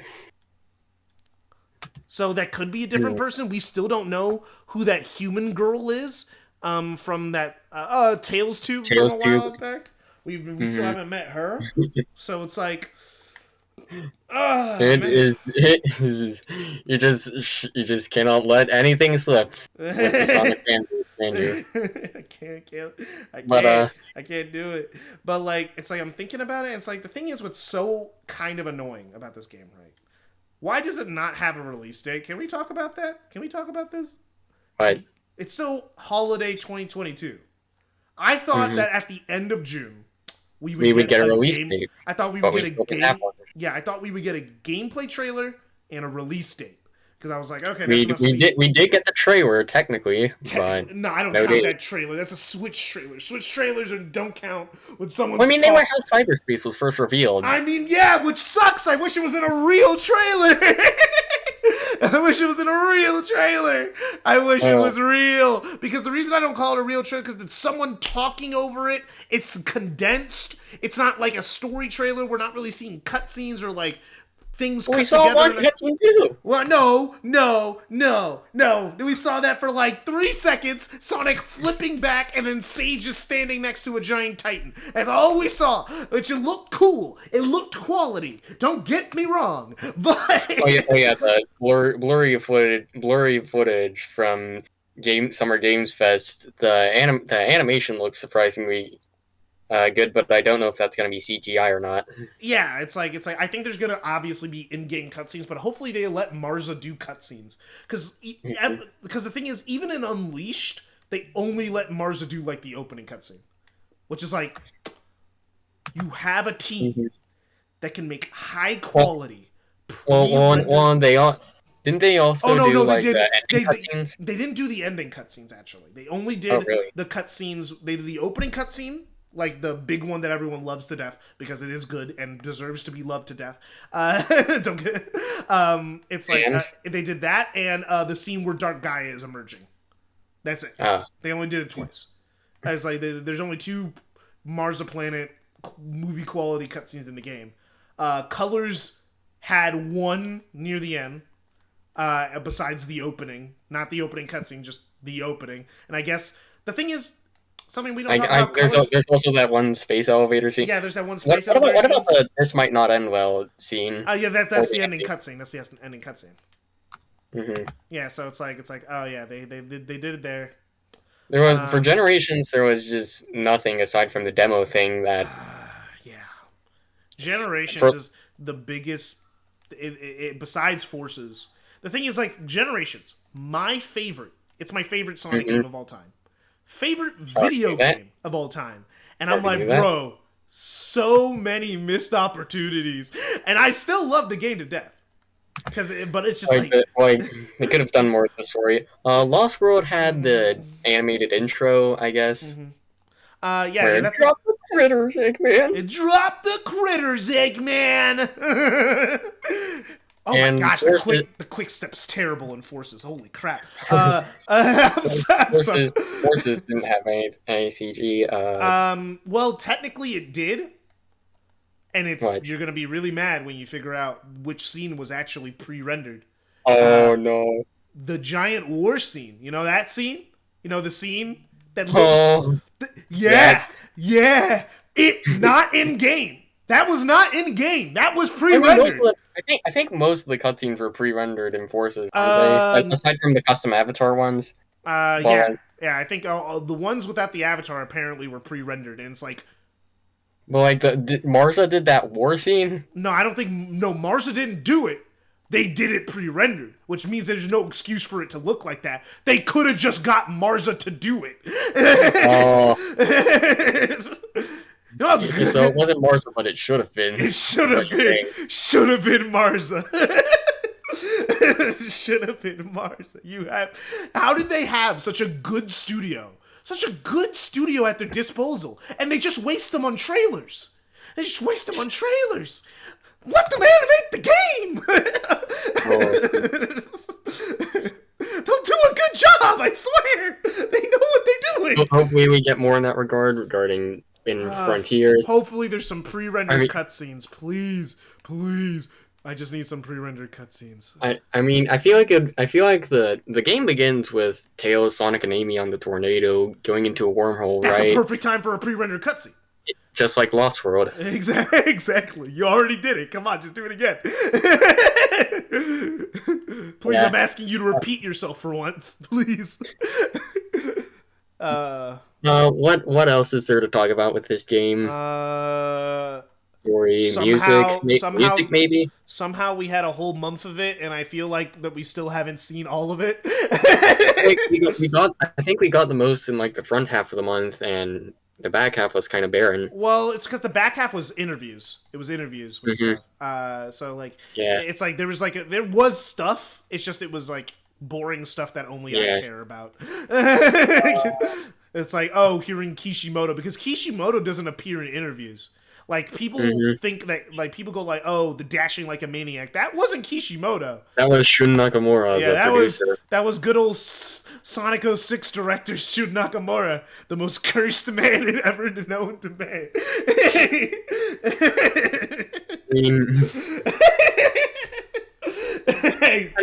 You cannot tell me he's not cursed. You can't tell me he's not cursed. 06 and Forces, but although I guess to give him a little bit of leeway, he was the producer. He wasn't like directly making the game. Yeah, he wasn't directly. And I guess it could have.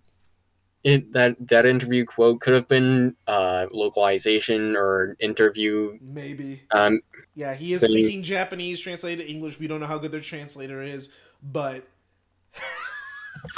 it's just still, he really said that. No, but I don't know if you can mistranslate it, because what he said, do you remember the full thing that he said? Did you ever watch that full video?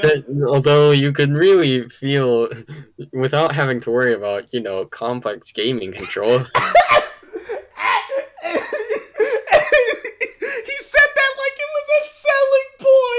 He said it like it was a selling point. I can't believe him. He said, unlike other games that are super complex, but at the same Sonic, time, something that is a bit worrying about Frontiers is that they said that they weren't really focusing on difficulty escalation because That wasn't. They said that like it gets in the way of the speed, but my two counterpoints for that I have in mind are Final Rush from SA2 and Jungle Joyride from Unleashed. Mm-hmm. Those two are pretty hard, but they're also really fast. Yeah, it's like they are, especially after you run them a lot. My first time, I'm not gonna lie, my first time through Jungle Joyride was bad. It took me like 10 minutes, and that was that's an Unleash where the timer resets. So, so like it wasn't 10 minutes. It was not 10 minutes. Like I restarted. I thought Unleash was like the first game where the timer didn't reset when you die. Did the timer not reset when you die? I can't remember. And I haven't played Unleashed in a minute. Maybe it wasn't. All I know is that I probably restarted I died a lot. That's what happened. That's why. I died. That level was hard. I mean, my first time through when I was a kid, that level was hard. But do you think that could just be them saying stuff in interviews, and it will get a little more? It will get more complex as it goes on. I think at least they said that there's a skill tree, so it's like the game's gonna have the combat's gonna get harder. We know that. You know, like the combat's bro, messing up in forces. Everyone's gonna think, oh man, he sucks at forces. I keep dying in simple stuff because I'm like half paying attention. But like, with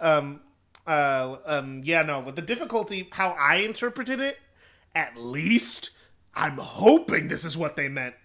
That the cyberspace levels aren't going to be.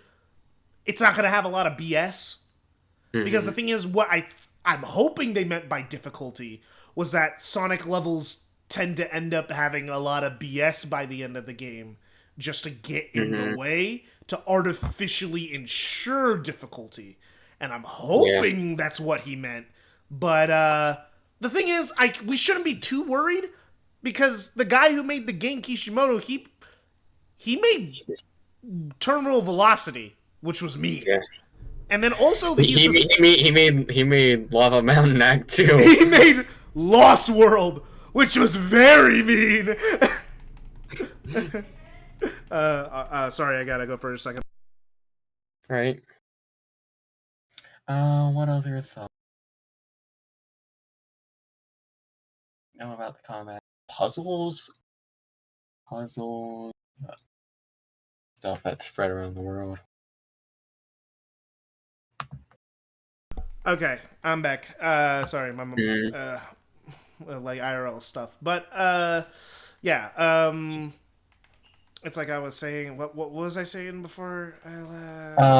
Lost World is mean. Oh yeah, like Lost World. People say Lost World is like really difficult. I mean, I never found it that hard, but like a lot of people, like when the game came out, I remember the biggest complaint is that they had to grind for lives because the game was too hard.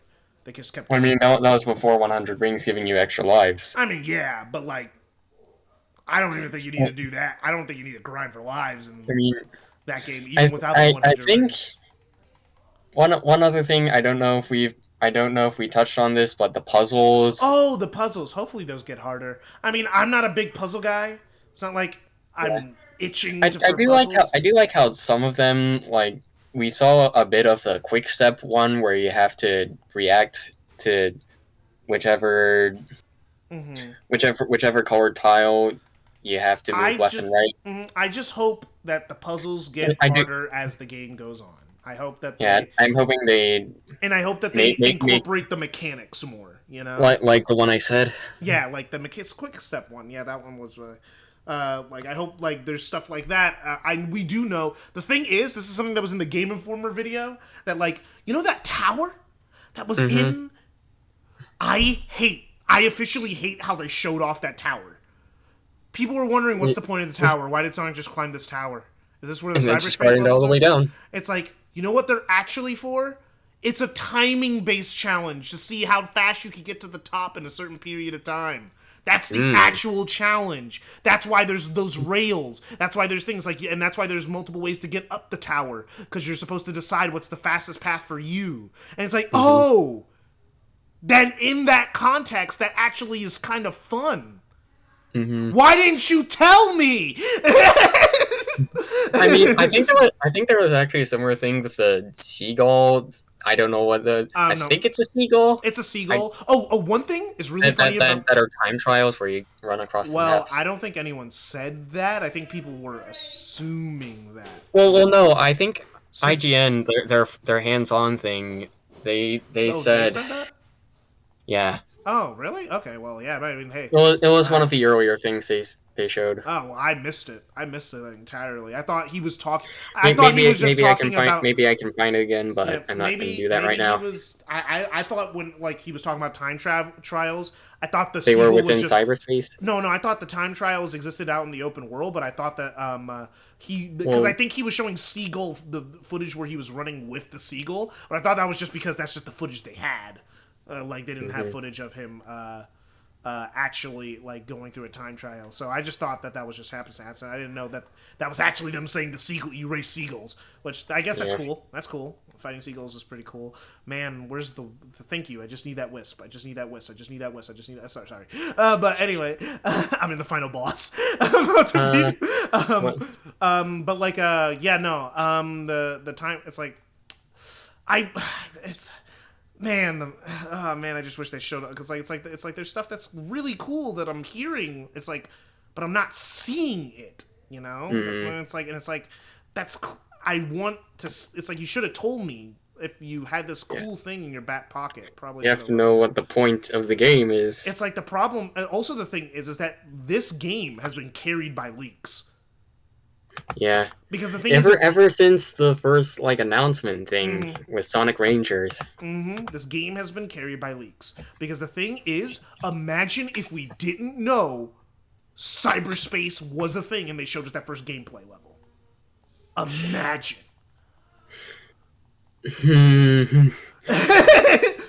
You'd be like, what do I do in this world? What are you doing? What's the point? It's like, and that's how people who don't follow the leaks felt. As a lot of them, because I remember watching like Penguin Zero's video, and we were like, who don't follow the leaks are just like, looks like you just kind of run around. What do you do? It's what a lot of people are saying. It looks like an yeah, a lot of people are just like, it looks like a tech demo. And it's the thing is, once you put it into context about all the things you're doing, it's like, oh, it's not a tech demo. But like, when it just looks like you're doing nothing, you know? Like, there's no point. And apparently you are doing something, but they don't say it. Exactly. It's just like, it looks like a tech demo. it's like this game is being carried by leaks because if like, it's like, we didn't know, because the thing is, we would not have known about cyberspace levels. Because, like, I'm even counting the Summer Game Fest stuff as leaks, all right? Because those are leaks. You're not supposed to know about that. It's like, if Sega's marketing happened exactly the way that they wanted it to, we would have just found out about cyberspace levels 2 days ago. For the first time. We would have known about this game for over 200 days and have just found out about cyberspace levels. I'm wondering what the response to them all being recycled levels would be then. It would be even worse. I feel. Because people, it's like it's already pretty bad. The recycle level thing is like already pretty bad. But like, the reaction would be even worse. And alright, beat the boss. Yeah, you were right. I could beat Sonic Forces in the course of this conversation. And I mean, I feel like it only took me a little under 2 hours. I do wonder if we had a bit too much fluff for this conversation, but yeah, we probably did. But hey, I think we got. I mean, if we do want to wrap things up right now, I don't know that we. I think it's about. I think because I can't. The one thing I think we could say towards the end would be music. What do you think? What do you think it's? Oh, before we get into music, I just remember one more thing. Thing. The seagulls. Everyone was acting dumb about the seagulls. Like I remember, Jeb and them, Radical Soda. All of them were like, "Ew, the seagull doesn't animate. Oh my gosh, this is so long." Yes, it does. Have you ever seen a seagull in your life?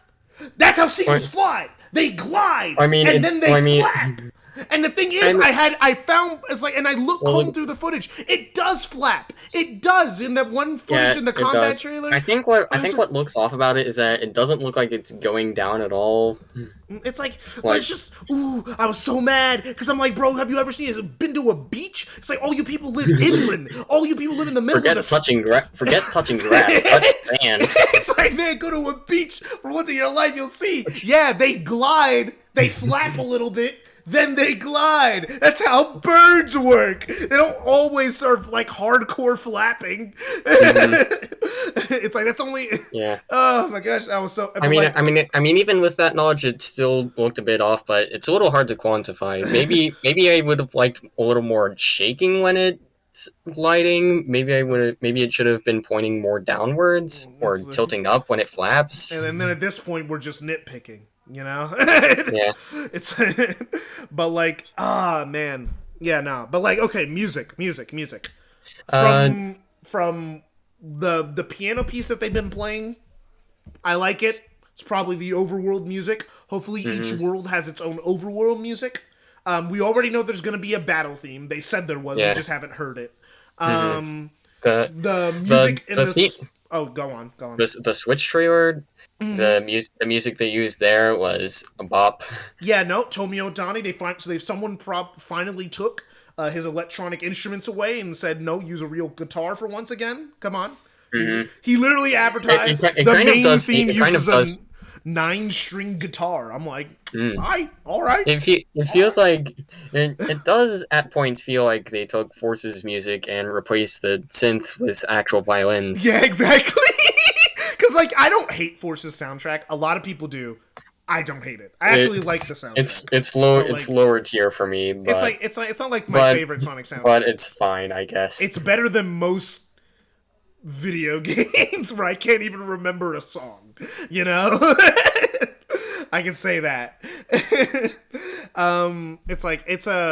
It's very, very. I prefer. I like. I think that although I think the ambient overworld stuff, I would probably have to give more of a listen when the game comes out, or when they drip feed us the music like they did with Forces, and are apparently going to do now. They're probably going to. They already said that they already plan on putting music on the Sonic the Hedgehog YouTube channel. So now that the month of June is over, they're probably going to start doing that in like August or something, to start building up hype again. Because I bet someone at Sega feels like they did a great job marketing the game, and but it's like there's that. It's like people are talking about it, all right. People are talking about it. People keep talking about how they don't know how to feel. But like, and also the music that was in the initial trailer on like May 31st, like that like short thing about like going to IGN first. That trailer was pretty. I feel the music in that trailer was good. Yeah, that was good. So like I have a feeling the music is going to be good. It's Tomio Otani. I prefer Tomio Otani over Jun Sonoy. I know that's blasphemy, but I can see that, but I'm also one of those people who think he had kind of lost his luster a little bit after Lost World. And it's like, yeah, but that was just one game. Debatably, too, if you count Colors Ultimate. It's like, yeah, Colors Ultimate. It's like, yeah, debatably. Yeah. You could see, yeah, you could make an argument there that the music's just worse than the original. The thing is, not only Tomio Otani only remixed the tracks that he did. The Kenshi Atoy, he remixed the tracks he did. And Jun Sonoy came on to add guitars for some of the other tracks. So it wasn't just Tomio Otani, you know. Tomio Otani, of course, had final approval, but it's like it seems like Otani did Starlight Carnival, Tropical Resort, Aquarium Park, and Starlight Carnival. I'm gonna be honest, I prefer them to their originals. Tropical Resort, they're just different songs. Like, I don't mind the piano because it's like a jazzy thing.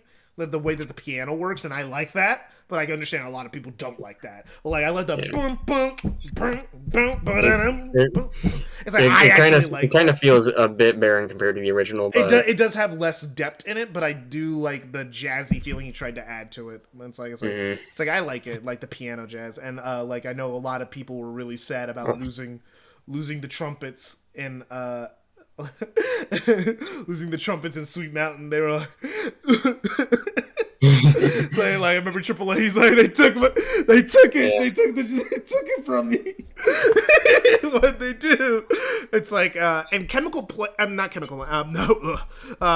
Planet Wisp didn't sound bad. It just didn't fit what the level was, and that was the problem. It was less of this because the song on its own sounds like a banging remix. Sounds like something that Tomi Otani would put on his DJ remixes because he. I'm just thinking back to Mr. Pasquale's Sonic Colors Ultimate music video. But yeah, no. Tomi Otani is my favorite. He created 06 Unleashed. I mean, I love those soundtracks. Unleashed is my favorite Sonic soundtrack, but I also think Jun Senoue kind of added a certain specific style to Sonic that I don't think Tomoyo Otani quite has. And also, well, because they have different approaches. Basically, I think Otani also changes his approach more from game to game. Yeah. Tomoyo Otani is more flexible, while Jun Senoue except for Heroes, he stepped out of his comfort zone. The music sounded. Well, that was still kind of rock oriented. It was still rock oriented, but it sounded different. Like, it was different than, like, Adventure and Adventure 2, which had very specific sounds. But, like, Heroes sounded different. And then Shadow was all grunge rock music, like, the entire game. Yeah. But, like, it's like with Jun Senoue, which I do love the man. Man does good stuff. He's created some good soundtracks. Him and Tomi Otani have, like, different, like, views. Like, when Jun Senoue is more likely just to lean straight into rock. That's just like his thing. He does have he does understand that like there should be a variety of music, but his variety of music isn't variety in a cohesive soundtrack. It's variety in just for variety's sake. But like I'm not saying that as a negative thing, but like you know how like the character themes for like Sonic, Tails, Knuckles, and everyone in Sonic Adventure 2, those it's like I don't want to say they don't sound like they're from the same game because that's not like correct. But what I mean is just like it's variety because there's variety, not really. Well, I think it's particularly Knuckles and Rouge, I'd say, who seemed a bit more off from everyone else. Funnily enough, Tomoyo Otani did the Knuckles raps. He's the one who produced and also Fumiko Mitani did Rouge. Yeah, it's like I forgot what Tomoyo Otani did after the Knuckles. The thing is, he's been saying like, this is like what it's like I don't know how good or bad this is as a statement, but Tomoyo Otani was talking about this game. It's like, we're doing stuff different, kind of like with Sonic when I did with Sonic Adventure 2, and I'm like, interesting. What you did on Sonic Adventure 2 was the Knuckles raps. So like Adventure 2 does take, with its more character-driven approach to the stage music. Which I prefer. I prefer Sonic Adventure's more level approach to stage music instead of characters based. But you know, people have their different. That's fine, but it was a different approach from most other Sonic games. Yeah, it was a different approach for the time. It was definitely a shakeup, and it's the only Sonic game to have done that. Aside from maybe Forces. Oh yeah, Forces is the one that brought that back, surprisingly. Man, Forces really tried to be good. It was trying its best, man. It just You tried. He tried so hard. And got so far, but in the end, it didn't even matter. Because it was a 5 out of 10. Oh man, Forces really tried. But yeah, we talked about a bunch of Sonic games. And also Frontiers. I can't think of anything else to bring up. I've got out my grievances. We've talked we've talked about the combat, we've talked about the cyberspace, we've talked about the puzzles, we've talked about graphics, music, story. The only thing left to do, I guess, is when the game comes out for us to play it and then just talk about it later. And probably have a whole Discord roundtable discussion. It's like, hey, so how did Sega hurt you this year?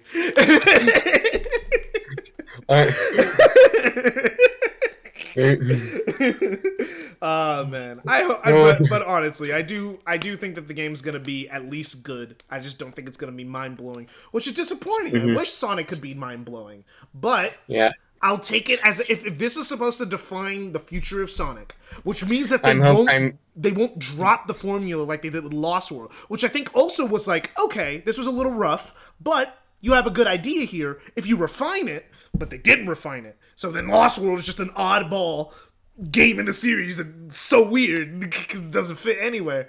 Like, that's why it makes it hard to call the boost era, because it's there. It was supposed to end the boost era. It was supposed to be the boost era, but it ruined it. It ruined it. I think, I don't know what, I forget what I was going to say about Frontiers. I think our criticisms now will probably shape what the next game will look like, because a lot of people online are not opposed to the idea of open world Sonic on paper. I think most people's complaints, a lot of them come down to the world not feeling like it's fitting Sonic. I think my thing with the world not fitting Sonic is that I can understand the defenses against that, because Adventure 2 is also more realistic, doesn't necessarily look quote like Sonic, but I don't think Adventure 2 was trying to look like anything else in particular that wasn't Sonic. Like, it was just based off their experiences in San Francisco, but you also went to pyramids, you went to space, etc.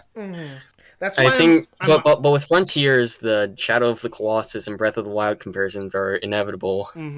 I hope that the other biomes, like the other islands, stick out a bit more. You know, maybe hopefully the last thing is like an open world Eggman land. That'd be cool. But like, I don't think it's gonna be that. But that would be cool though. Like, no one could deny that. It's like, okay, you know, if I was running around an open world Eggman land, that would imagine running around Eggman land from Unleashed, or the Eggman Empire Fortress from Forces, or just like an Eggman base, just an open world Eggman base. But I probably in this game it'll be like a Sage base or something, like as the final place that you go. But hopefully the game, hopefully the game is hiding stuff, which we know it is because people keep telling us it's hiding stuff. But like, it's like the other biomes. Trust me once again. But one thing I would say. Like, one thing that, like, I know it sounds like a dumb hopeful stuff, but like, considering some leaks, I mean, multiple. It's like I hope that like once you unlock your friends, they like get to help you or something, like in some way, like even if they're not like fully playable or something, like, you know, partially playable, I'll take it. Like they have not said anything about multiple playable characters. I don't think it's gonna happen unless they're like side stories or something. Like, it's not been confirmed, nor has it been denied. Usually they just deny it. Usually they say no. We're just focusing on Sonic this time. Yeah, that's usually what they say. They have not said that. They have not said that once. So it's like, okay, if they're like, I'm at least expecting Shadow DLC. Because that leaks talked about Tails and Shadow being playable, I think. Yeah, Tails being playable would be cool in an open world. Knuckles would be. I would finally love him. Amy being playable would be kind of neat. It would just be nice to have her have a moveset. You know? It was like, please, I just want Amy. I'm an Amy fanboy, please. It's as I said. If she was as fast as Sonic, she wouldn't break the levels like Tails and Knuckles do. So she's actually a better choice. Man, but yeah, I think we've wrapped it up. It's like we have our hopes.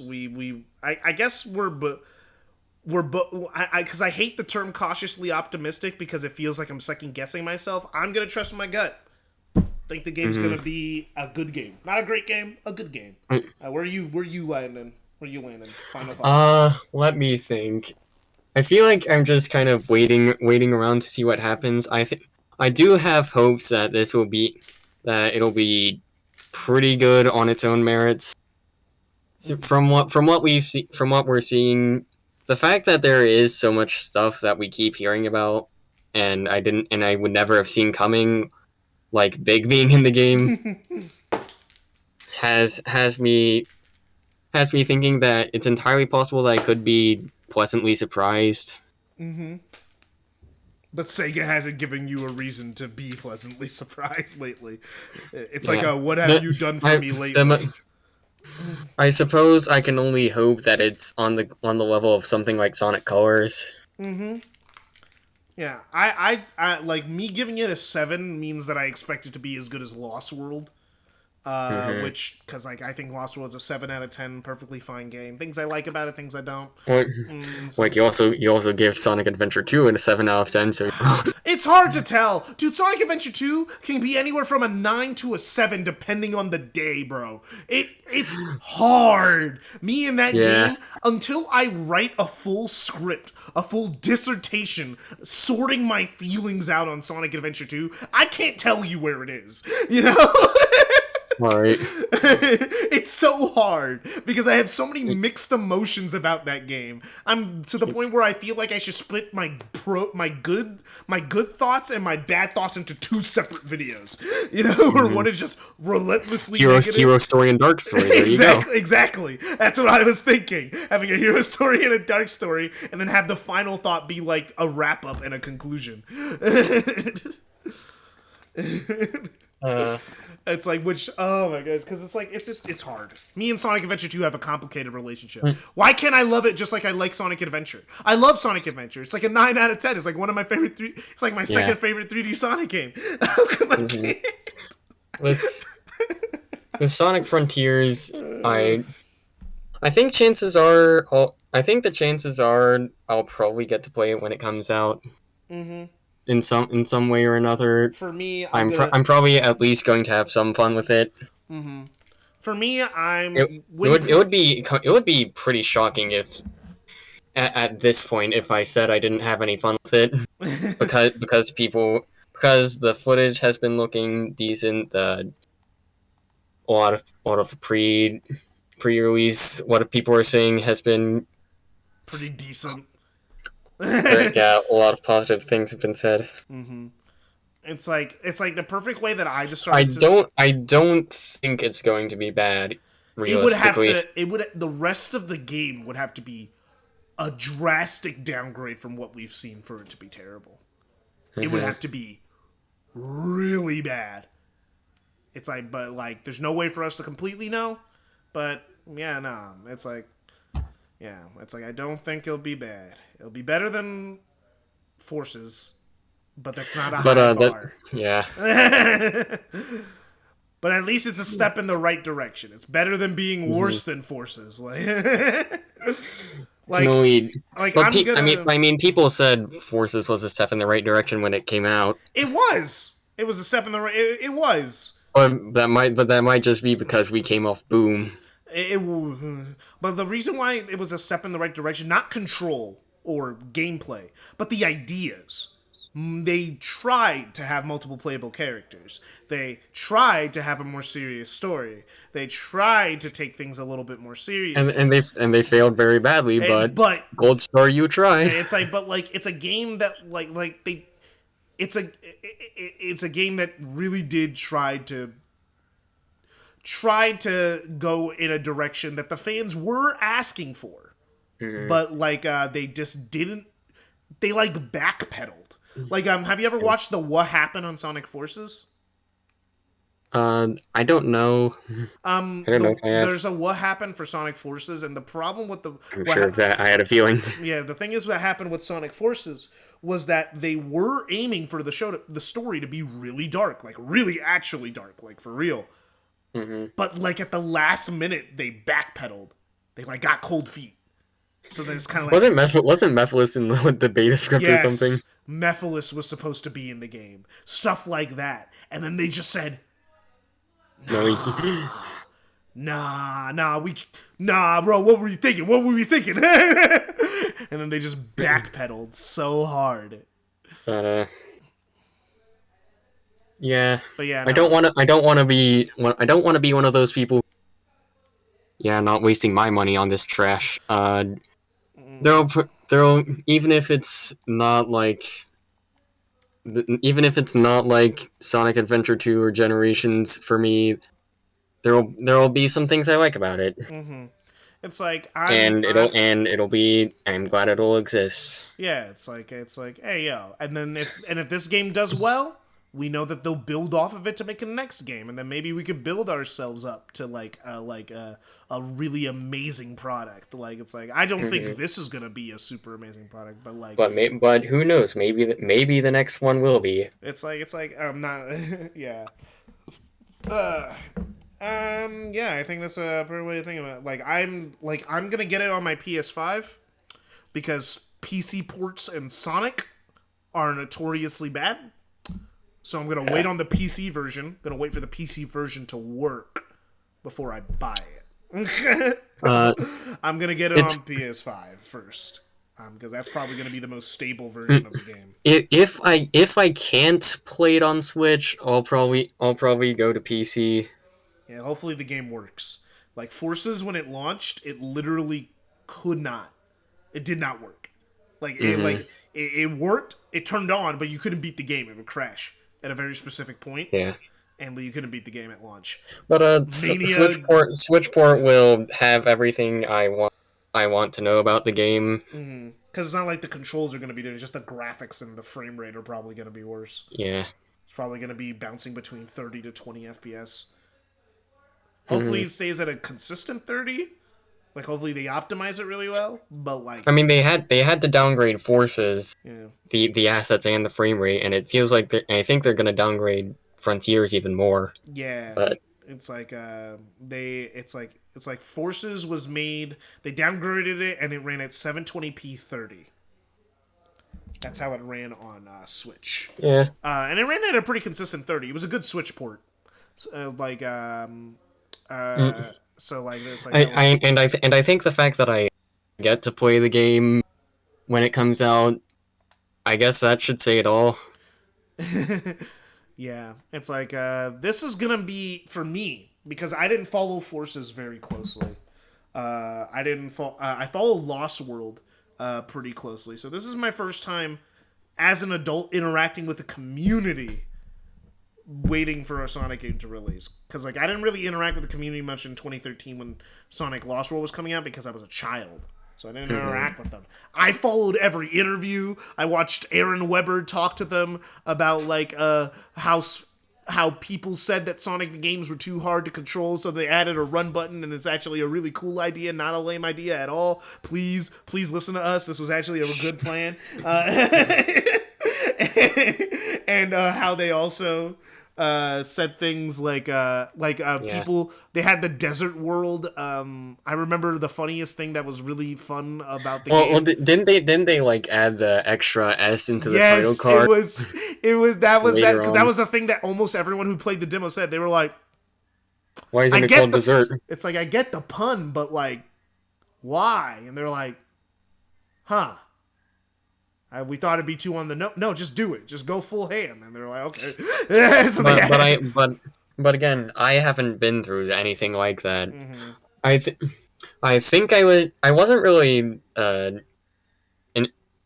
doing much internet dwelling when Team Sonic Racing came out. Oh, dude, I didn't even know that game came out. I'm gonna be honest. Sonic Colors Ultimate was a game I wasn't gonna get anyway. So. Mm-hmm. It's like Sonic Colors Ultimate. I paid attention, but that wasn't a new game. That was a remaster. And I already same thing with Origins. And it's like an Origins. Yeah, it was a remaster. It's like yeah, whatever. It's like the thing is something I think I should say though.